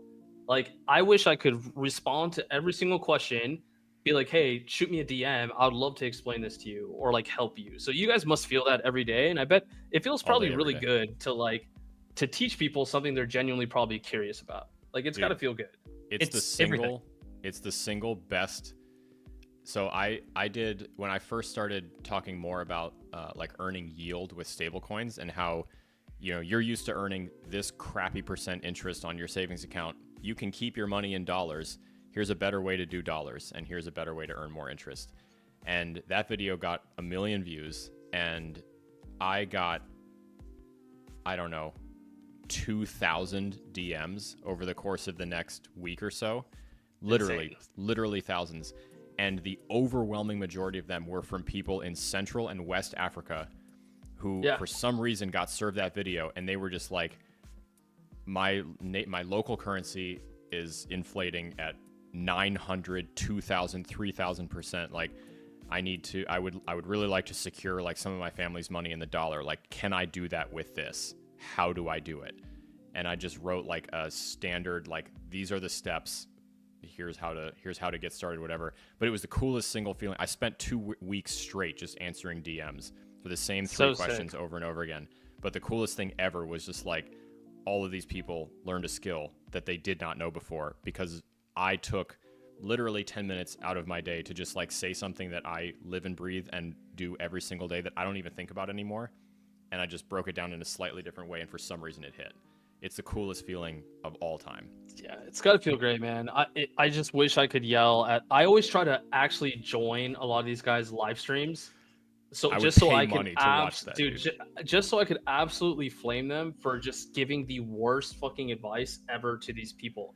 And like, that's sad to me because these people are genuinely curious and want to learn, and then they're like lambs to a slaughter, man. I hate it. I hate watching it. So I had an interesting conversation at Consensus. I was only there for a day and a half of it, and we were at the SWE rooftop bar event. And while we were up there, we were hanging out with a friend who we made at the conference, Jimmy, and he introduced us to some folks at Linear, if I'm remembering how to pronounce their name. Linera. And they're a project kind of within / partnering with the SWE ecosystem, their own layer 1. Yeah, SWE adjacent, if you will. And we met the CEO and the head of marketing and their head engineer. And, I told the engineer, I was like, oh, yeah, Rise Up Media Show. I started as an influencer, and we're kind of doing this work here. And he kind of heard the word as like influencer, and he saw him kind of get tired immediately in his eyes. And then I just started asking, I was like, oh, like, so like, what's your consensus out? Like, what's your consensus mechanism? Like, what coding language do you have? How do you think that's situated against like the Move movement? What's your thoughts on Move? And just started asking technical questions and stuff. And he was like, just like, I will talk to you and only you at this party. I was like shooting the shit with him and their head of growth, while Alex was chewing the ear off of their CEO, because Alex's superpower is being able to talk to everybody all the time, always, which I can't do. It's amazing. It really is a superpower. That's why Alex is able to know everybody. But but I saw the moment where his eyes went dead when he was like, oh, an influencer. And then immediately like a couple smart questions, and he was like, oh, you are my new best friend. He's like, oh, thank God, a breath of fresh air. But a lot of those conversations just don't happen. A lot of people just don't use the Google to try to learn a few things to be able to ask kind of level 2 questions. Folks. This is a blast from the past with Ruto. Like, this is from back in the day when I first met you. There is to center myself because this is triggering. There's a bunch of people who have been making content about crypto for years. They're the ones that got me into it. I will name a couple names because they're way too big to ever bother themselves with me. Altcoin Daily is the worst. Yes. I started with them years ago, and I just remember thinking, I can't imagine ever knowing as much about crypto as these guys. Like, I have so much to learn. I was so curious. And then I actually learned it. I cracked a book and learned it. And then I went back and I was like, these guys have never read anything about any of this. Like, how can you even imagine working in this industry for years and never thinking to yourself, like, I'm gonna crack a book and learn what any of this shit actually means? Like, God, that's crazy to me. And because of that, the influencer thing is sort of a dirty word. And I'm right there with you, Will. Those moments are the best thing ever. My good friend Crystal works in documentation at Hedera, and she introduced us to the VP of engineering, and she introduced us as influencers or as TikTokers. And his eyes literally rolled back into his head, and he was like, "Oh fuck." You guys have to hate that, man. I know you have to hate the like stigma. No, it's the perfect set. It's the perfect set. It's like, oh, and then we ask one question. They go, "Oh, what? Yeah. What the fuck did you just say?" And then we hit them back, and they go, "Oh, I'm in like a real conversation right now." Then you talk to him for 30 minutes, and 30 minutes. It's the best thing ever. But it's just a break. There's a break in that, and so because of that, the stigma is real. But that's why I do conferences, because I can't send that email. No one's gonna read that email, but like, I will find you, and we will talk, and you will have a good time. And then you'll realize, like, there is a light at the end of this tunnel, and it's okay to come to TikTok and talk to people about it because they really want to know. Really want to know. And if you don't talk to them, guess what fills the void? XRP conspiracy theories. Oh my They're god, great at filling dude. that void, man. Oh my god, bro. There's a special place for the delusion of the XRP army, dude. I respect the grind though. I was like, you gotta respect it though. It's a superpower. I respect the shit out of it. You know why? Because they too. believe in something, and I respect that. I watched that, and I'm just like, man, you have more faith than I've ever had in anything. Yeah, your level of faith is so strong. I think it's sick though. I say all the time, like, no one deserves to take profits more than XRP investors. No, dude. I hope XRP goes to 1,000. It never will, but I hope it goes to $1,000, and I hope all these people become insanely wealthy because they deserve that, dude. Nope. Ruto, it's clearly $1,000 because it's the new monetary system. Okay, it's right there. Yeah, I mean, it's got to go 1,000 because if Bitcoin's at 100,000, then like obviously XRP should be at 100,000 also. It only makes sense. Yep.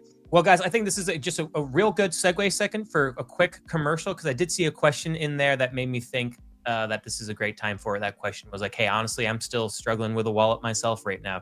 Just kind of getting used to it. If you have questions about how to use a wallet, if you have any questions about any of the air quotes basics of crypto Web3 or getting past that and getting more advanced, great place for you is the Rise Up Morning Show Discord, totally free to join. You can get a whole bunch of free resources as well.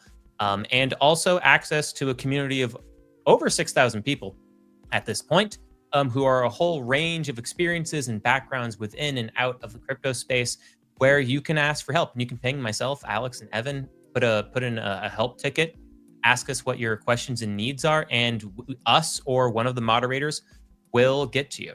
You can see it on the big screen here at discord.gg/riseup, or you can follow the link in one of our bios. If it doesn't work for you, send us a DM. Our DMs are swamped, but we will get to you eventually and send you a link.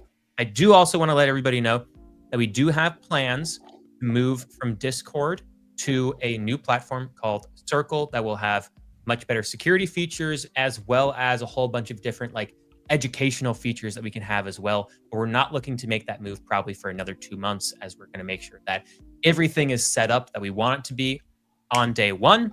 Also, myself, Evan, and Alex know exactly what we're doing in there, as well as all of the moderators too. So for now, hop into the Rise Up Morning Show Discord, and we can help you there, because asking us in the comments section on any video is honestly almost impossible for us to make sure that you get to it. So hop in. Hope to see you there. Free to join. There you go. I'm hopping in. Ruto, we lost you on TikTok. Yeah, my phone died. Phone died, went kaput. Okay. It's all good. Your sound is still going. Yeah, your sound's still going. I will also say, guys, if you want to go follow Ruto on TikTok, go for it. He doesn't post a lot there, but maybe one day he might. Maybe if we bully him enough. We'll bully him. There'll be a dude. Ruto airdrop for followers of his TikTok.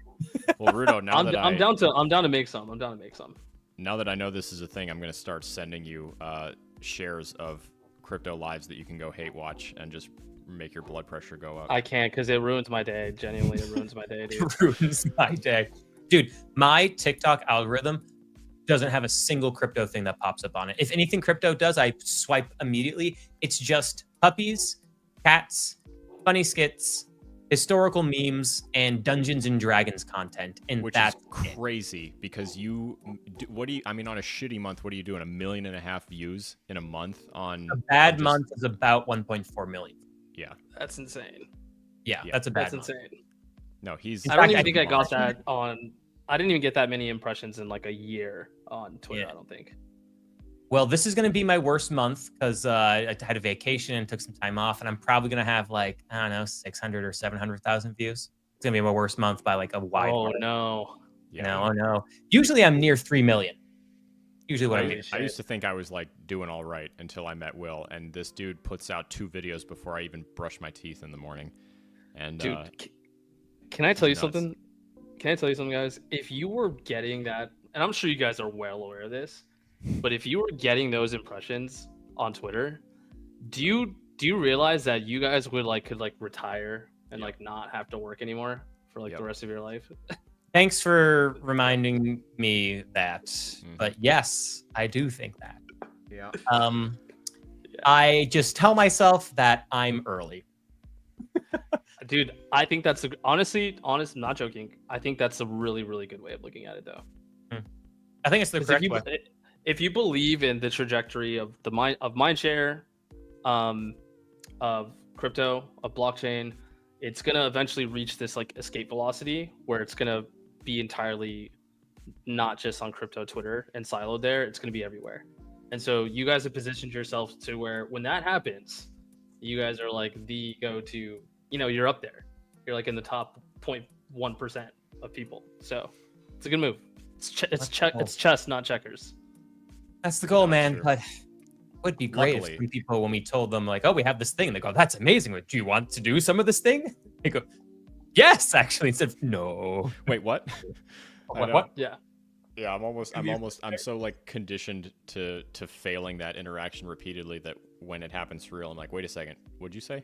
I wasn't prepared. It's like you're gonna be they'll be like, yes, we do. And be like, all right, we'll see you later. No, Alex, wait, what? It's like letting the Jehovah's Witness into your kitchen. They're like, I don't have anything prepared. I've never gotten this far before. That's me. I'm the Jehovah's Witness. Yeah. Okay, cool. Well, hey, listen. So, Ruto, in interest of just making sure that we are gracious with your time as we kind of start to wind down, I want to rapid fire just a couple of these cryptos that are, as we mentioned, TikTok, we see a bunch of stuff that were kind of the echoes of bull runs past. And I would love if we could run you through a list of the ones that get brought up the most and just get your quick takes on these things. And if you're not familiar with one or you need a refresher, we can toss up a quick share and do a quick refresher. But give me 2 seconds. I'm going to collect a list from these comments here. I've got a bunch saved. I feel like I could probably name the top, 5 kind of TikTok tokens, most likely. Okay, do it. Go for it. All right, I'm going to say, obviously XRP is probably the top one. I'm going to say HBAR. I'm going to say Chainlink. I'm going to say I saw Omni. Omni's a huge one. That was really big back in the day as well on TikTok. So that's 4. And then 5th one being what would be a 5th one? I bet I could probably put in any 10 in there. So and probably work too. The ones that you just named are definitely in rotation. The most trendy one right now is Zbeck. Yes. Yeah. So We did a little bit of a feature on it, and then I found out that I was the target on another live stream with someone was just like roasting me relentlessly for not being a big Zbeck bull, I guess. Oh, really? What was the last coin that happened on that? Oh, it's Hex, wasn't it? Oh yeah, well Hex. So Hex has a presence on TikTok, but they also have a huge presence on Twitter. The Hexicans? Yeah, and Mhm. they hate me. I have to be I honestly have to be careful because I serve no purpose. Like everyone knows that Hex is trash, but goddamn, that's gonna get clipped. And what's gonna happen is like 3 of my big haters on Twitter that are in the Hex family will share it to all of their people. They will all. It's why I had to turn off tags. And then, dude, the number of death threats I've gotten on Twitter from people who have like Hex as their entire identity and personality is like in the triple digits. It's a lot. Dude, they're bullish, man. So crazy. Some of the death threats are like brutal and include my entire family. There's a lot. They are very angry that I don't like Hex for some reason. Well, just remember, guys, Alex lives in a state with very friendly gun laws and is served in the U.S. military. Best of luck. Also, he has an army of geriatric dogs you'd have to get through. You got to get through my 22-year-old toothless Chihuahua who is deaf. And but if she figures out that you're there, it's all over for you. If she figures out. She does more to guard the house than all 3 pit bulls put together. So they don't help. But no, it's all right. The Zbeck thing, like basically, I just wanted to present the rational case, which was like, there's green flags, there's red flags. I get it. I know why it's trendy. They've done a great job of capitalizing on the mind share. The rumors are largely unfounded, but like that's part of the Ripple marketing machine.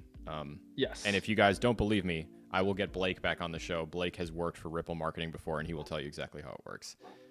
Greatest fucking marketing campaign in crypto history. Undoubtedly. And they know it. It's They not know even it, and close, dude. It's not even close. No, it's the best ever. Goats. Okay, so a couple that you did not hit that are still very popular on Twitter. And guys, I was scrolling, still in the Sporky shirt. Yes, this is the second stream of the day, so we're going on hour 4 of streaming today. Same shirt because I've been at work all day. ICP is huge. Wow. Okay. I've noticed the ICP community though has definitely quieted down. Yes, every year that goes by without a new all-time high, it does get quieter. There's a couple others that definitely still make the rounds. There's the really, I would say probably the biggest like group are just all of the ISO 20022 niched tokens. So you've got Algorand, Cardano, Stellar, XRP. Help me out, guys. I'm trying to think of one, and I can't remember some. I know of them. there's IOTA. IOTA, that's a good one. Yeah. Those are the I big mean, ones. I could probably just pull up CoinMarketCap. Quant. Quant. Thank you. Quant. Thanks, That's Magic. another one. Yep. Quant. Yeah. H-bar. Yep. Hedera in there. Hedera was one of the ISO coins too. Yeah, and we did a spot coverage on ISO in general. It's if you're unfamiliar, ISO 20022 is a messaging standard that banks primarily use to send enriched financial data. It actually doesn't have anything to do with cryptocurrency, but a number of blockchain or blockchain adjacent companies, because some of them are hash graphs, they have adopted that messaging standard internally to make it easier for a bank to use them if they ever wanted to. It doesn't guarantee anything. It does make onboarding simpler for a financial institution to use that project if they wanted to do something with it. But the problem is that it gets presented as if it's like a guarantee of future success just because they are ISO compliant, when in fact it is just an industry standard for messaging and sending enriched data. And because these things are finance related, if they want to send that data and ever be taken seriously by their ideal client base with banks, although funny enough, we had a conversation with David Schwartz himself, who said, quote, dude, banks are the worst. They're the worst clients ever. They're so hard to work with. Nobody I know. I worked with Morgan Stanley for an entire year. They're the fucking worst. Yes. So yes, Joe, it is a real list. The problem is that it just gets misrepresented a lot when talking about these things, as if it's like, this is the guaranteed list to like be successful in the future, when that's not at all what it means. Tons of things are ISO compliant. because they either have to be or they would really like to be taken seriously by that industry. Doesn't mean they will. Yeah. I don't know how I knew that entire trend out the get-go was total garbage. As soon as I heard about it, the first person I heard it from was BitBoy. Was BitBoy over on YouTube, and I was like, I hate all these coins, and fuck you, dude. I hated him from the moment I first saw a video. I was like, oh, I don't know what. I was like, I don't have a visceral reaction. I was like, I dislike this. It's a sad story. Yeah, I've known him for years. It's a sad story. That man yeah, it's no longer. I no longer hate him because his fall has been so. In an effort to pivot back, Ruto, the other couple big ones would be Ondo. Yep, I was just gonna say Ondo, XCC, Polkadot. What you think? Polkadot still makes the rounds, but dude, I remember Pi. It wasn't even that long ago. Pi like went bananas on TikTok, did it not? It did. Oh yeah, it still does. And probably Facebook, I could imagine. Yeah, well, and the problem is that that Pi was really, really good at doing the thing wherein, we talk about airdrop farming. So it's totally valid to say that, like, some people made some good money with that one. However, you were never mining anything. That's not a thing. There is no mining via mobile device. You might be able to use your phone to, like, rent hash rate somewhere and capitalize on mining operations, but there is no, like, mobile mining. That's not a thing. However, what you can do is farm your data to the company that manages Pi, and then they can use some of that money that they got from selling your data out from under you to launch a blockchain and send you a worthless cryptocurrency. And then, Hype props it up for a while. I do, I know that if you had a bigger allocation of it and you had the ability to take some profits and pay yourself, please consider it. Just because it's not one that's going to be around in 10 years, like doing things. There's no developer ecosystem. There's no grant program. There's no incentive to build anything. There's no help from the team. They don't have a DevRel team. There's none of that shit. So just there's stuff there's stuff that's similar to that I do like, actually, like Grass, and I was a fan of Helium for a bit too. I still use Helium, even though passive. It's still on my phone. Like when I drive around, you operate as like a node, right? I would say those have TikTok presence. Both of those do. Yeah. I still use those. Still use them. Grass is because it just runs in the background, right? You don't have to really worry about it. Yeah, so it's cool. That one was very trendy for a while. It's very much died out. Like Grass has gotten a lot quieter. Yeah, it was a flash in the pan. Tao's a good one. Tao's made some good TikTok rounds. I was just gonna mention Tao. Polkadot at 1.2 was huge on TikTok. Kind of made a little bit of a resurgence because one of the bids to purchase TikTok is from Frank McCourt and Project Liberty through the People's Bid. It's one of the biggest coalitions of joint investors looking to make a legitimate bid for the platform. And they have a blockchain related project called Frequency, which is built on a Polkadot. It's built using Substrate, and they have a parachain. I like Polkadot, dude. They've done some really cool, their resurrection a bit this year has been awesome. Actually, their marketing material has been awesome.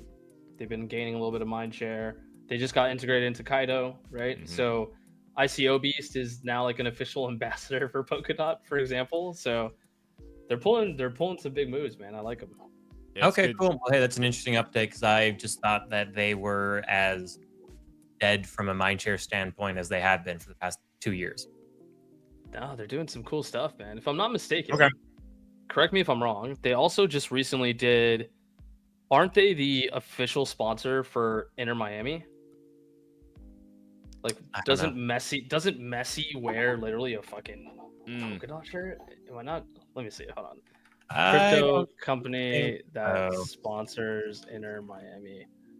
Who is that? Who am I thinking of? Yeah, you're Polkadot. right. I'm right. It's it is Polkadot. Yeah, they literally have Polkadot on their jerseys. So Lionel Messi walks around shilling Polkadot all the time, dude.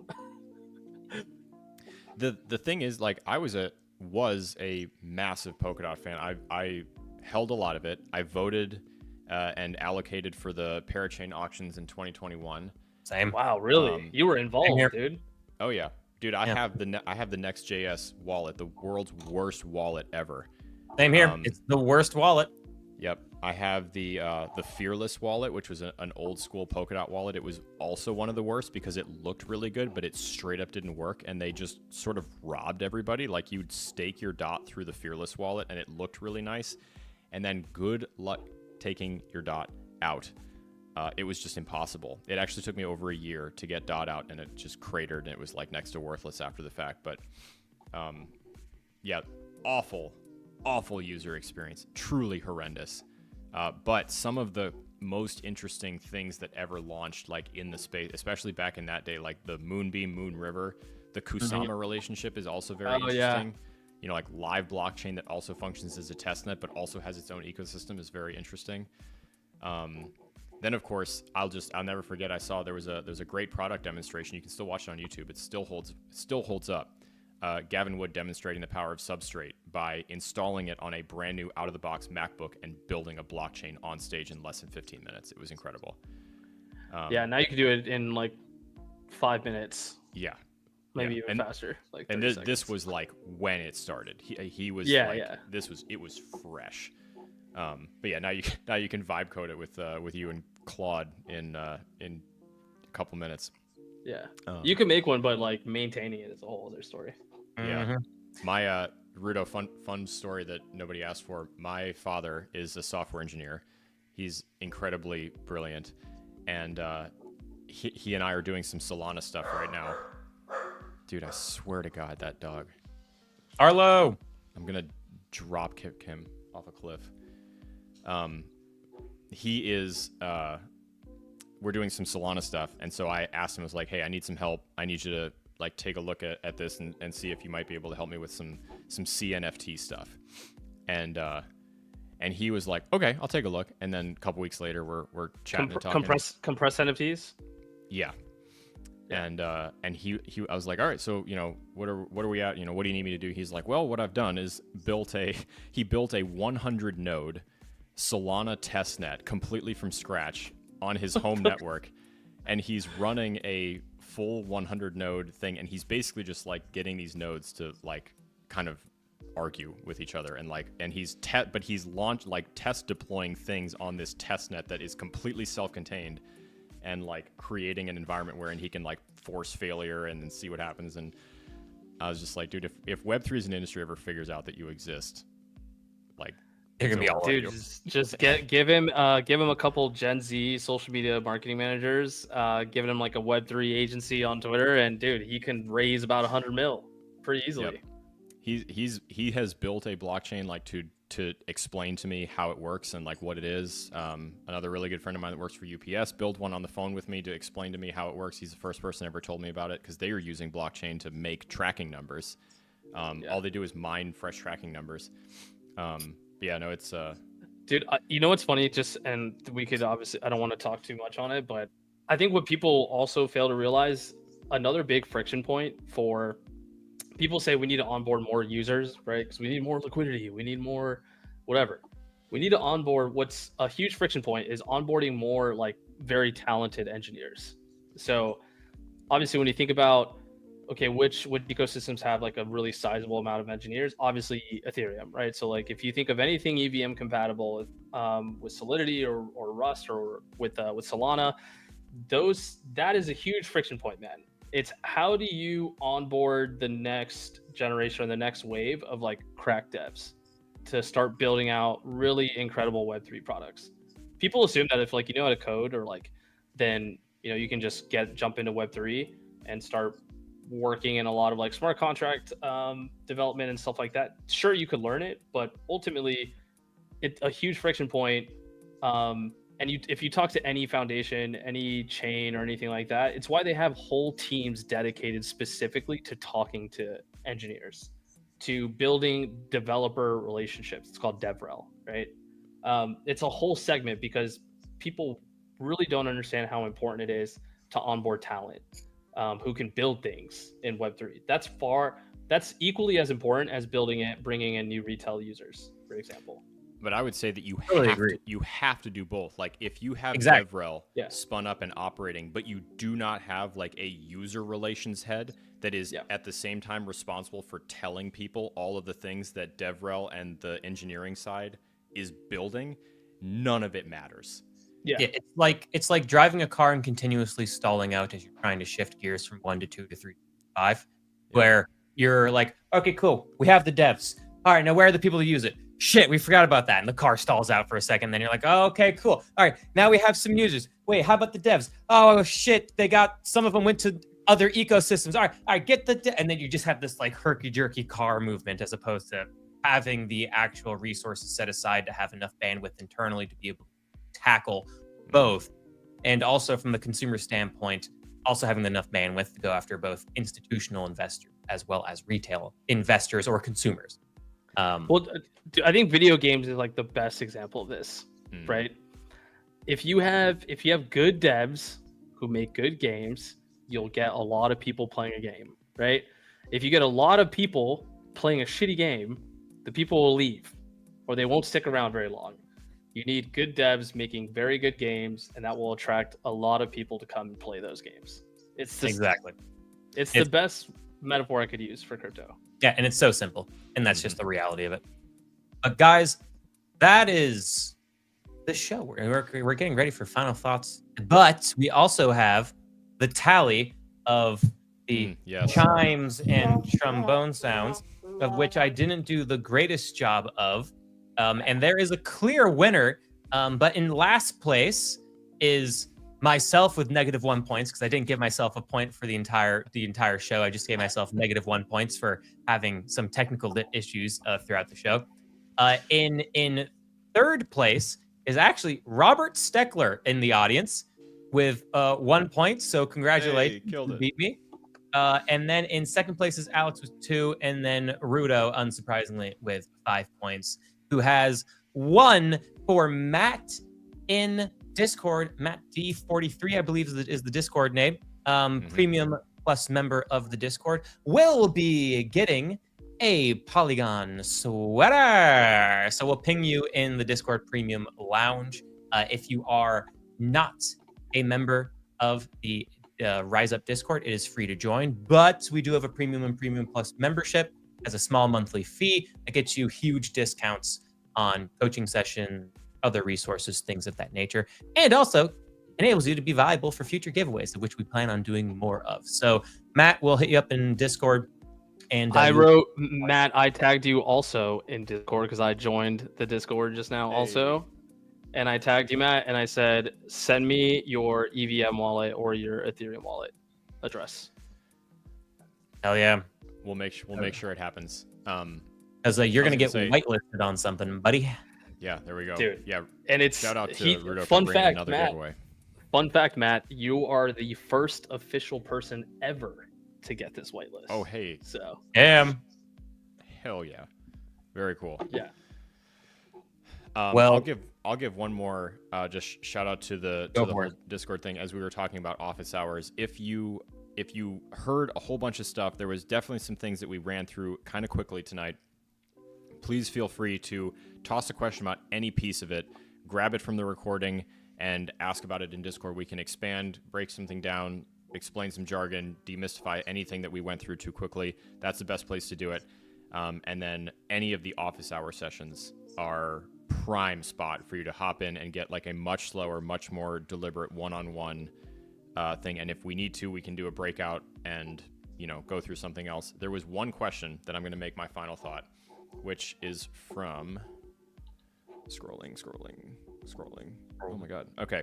From Aztec, asking about, the desire to work in the industry and, free yourself up and travel and do these things and work on the most bleeding edge of technology. I honestly recommend taking the stab. It's tough. It's hard. I'm not going to lie, but I've had some of the most fun and been the most fulfilled out of my entire career doing this kind of stuff. And if that is of interest, if you are someone who is interested in potentially working in the industry and you're just like, I don't even know how to get started, whatever. We are working on something to launch alongside of the Circle migration, which is going to be our first full educational cohort. If you're familiar with SheFi, this is very similar to the way that they run their broad spectrum educational cohort model. We obviously have a lot of our own things that we want to teach, but it's definitely inspired by them. They're incredible. Huge shout out to Shifi. Just connected on TikTok, by the way. They're over here, and so they'll be joining us on the show before too long. But one of the things that I'm going to launch inside of that cohort, kind of to test it out, and specifically targeting for people who are interested in working in the industry, is a rekindling of my favorite brand, Glass for Breakfast, which I built to be a game studio, and now I'm repurposing to be people who are ready to pour themselves a hearty cereal bowl full of glass and try to work in Web3. One of the things that I've built over the years is a huge network of people who do work here. People who work in everything. Yeah, Hi. Shout out Ruto. From growth and marketing, from grants and funding to DevRel to user relations, all the way up to C-suites all over the place, to event planners, marketers, designers, artists, tokenomics engineers, all sorts of stuff, in a whole bunch of different ecosystems, different blockchains. And what I'm trying to do is bring that whole network together and build this like accelerator program wherein if you want to work in the industry, you'll bring me yourself and the skills and what you would like to focus on, and I will introduce you through Glass for Breakfast to people in these ecosystems. I will introduce you to grants and funding departments. I'll help you build the pitch. We will help you figure out what it is that you're trying to build, whether or not it has legs. We will do that first round of feedback. Can help with go to market. We can help with all this kind of stuff. We might be able to bully Ruto into sitting down with you and giving you like super valuable feedback before you were to take the stab and send in a grant application. Or So I actually do marketing for our grants program. So I'm actually a pretty ideal person to speak to about it. So Ruto, for you, my real big goal with this is to be able to help funnel high value, like semi pre-vetted applicants into grant programs so that you guys have an easier time selecting from a pool of candidates that have gone through some field testing, some crowd work, some pitch refining, pitch deck design, like all this stuff that I've been doing for years, and all these people I know who work on this kind of thing. So I'm very excited to test that with the first cohort. So if you're interested, that would be another reason to sign up for the cohort. Yes. And then you'll get to meet all kinds of people who actually work in the industry.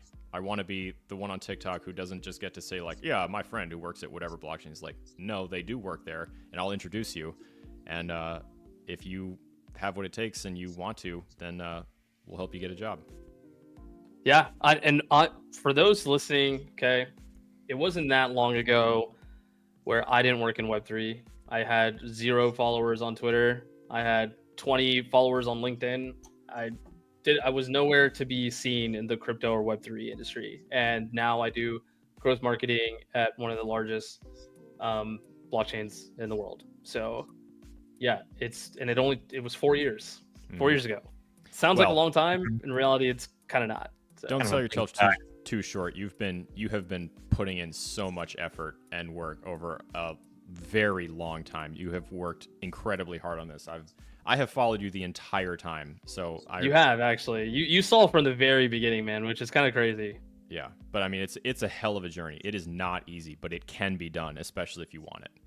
I'll tell you this: it's the blood, sweat, and tears, guys. It changed my life completely, and I'm being so serious when I say. And I'm sad that I'm not on TikTok anymore, but working in Web3 and doing this professionally for a career, it's completely changed my life. Incredibly blessed. So if you're interested in that, it's worth the blood, sweat, and tears. No, and, for sure. And for some people, that's just getting connected and chatting with people in a Discord. That's how Evan. That's how it started for Evan too. Yep. For me, it was making content, and for you as well, Alex, getting started in a Discord, right? Getting connected with people. I chatting. was someone's Discord moderator, and the rest is history. Yeah, dude, I showed up at an event in my city, and I just volunteered to go and speak in front of everyone. That's how that's like the original way of how I kind of first got my foot in the door. So that's it. Guys, any of you can do it. Just start in a way that you feel comfortable, and just start getting into the community, building a network. Never know where it can take you. Maybe one day you too will be a guest on the Rise Up. Yeah. We shall see. Helping to give hoodies and white lists to members and all that stuff. But I don't really have a final thought myself, except the one thing I'll say is keep your eyes on Bitcoin dominance chart. Could be at a very interesting time of breaking, which is what you want to hear if you're holding altcoin. So we'll see, guys. Hopefully Bitcoin remains green throughout the conference. There's no Bitcoin curse. Knocking on wood. No, you don't. And a little bit, we can have some more happy green times as we head into the beginning of the summer. But that is it for the night. So in similar fashion to this morning, hey everybody, the Rise Up show's about to roll out of the station again. Unlike this morning, we rode in a little bit more smoothly, a little bit of a smoother ride today. Luckily, we had Ruto here as engineer of the show to keep things rolling nice and smooth through these crypto Web3 hills as my chair hit the record skip button. And here we are. I'm glad all of your beautiful faces and such could come into the show here, and I hope you really enjoyed seeing us. Just remember, everybody, Alex is a schnitzel. And that's all we have to say, ladies and gentlemen. We are out tonight. Have a great rest of your evening. Get some rest. Wash your face. Moisturize before you go to bed, for God's sakes. Take care of your skin. Sleep well. We'll see you bright and early. See you bright and early in the morning, everybody. And luckily this time, I know where the end stream button is, so the ending here will be much smoother. Okay, bye-bye now.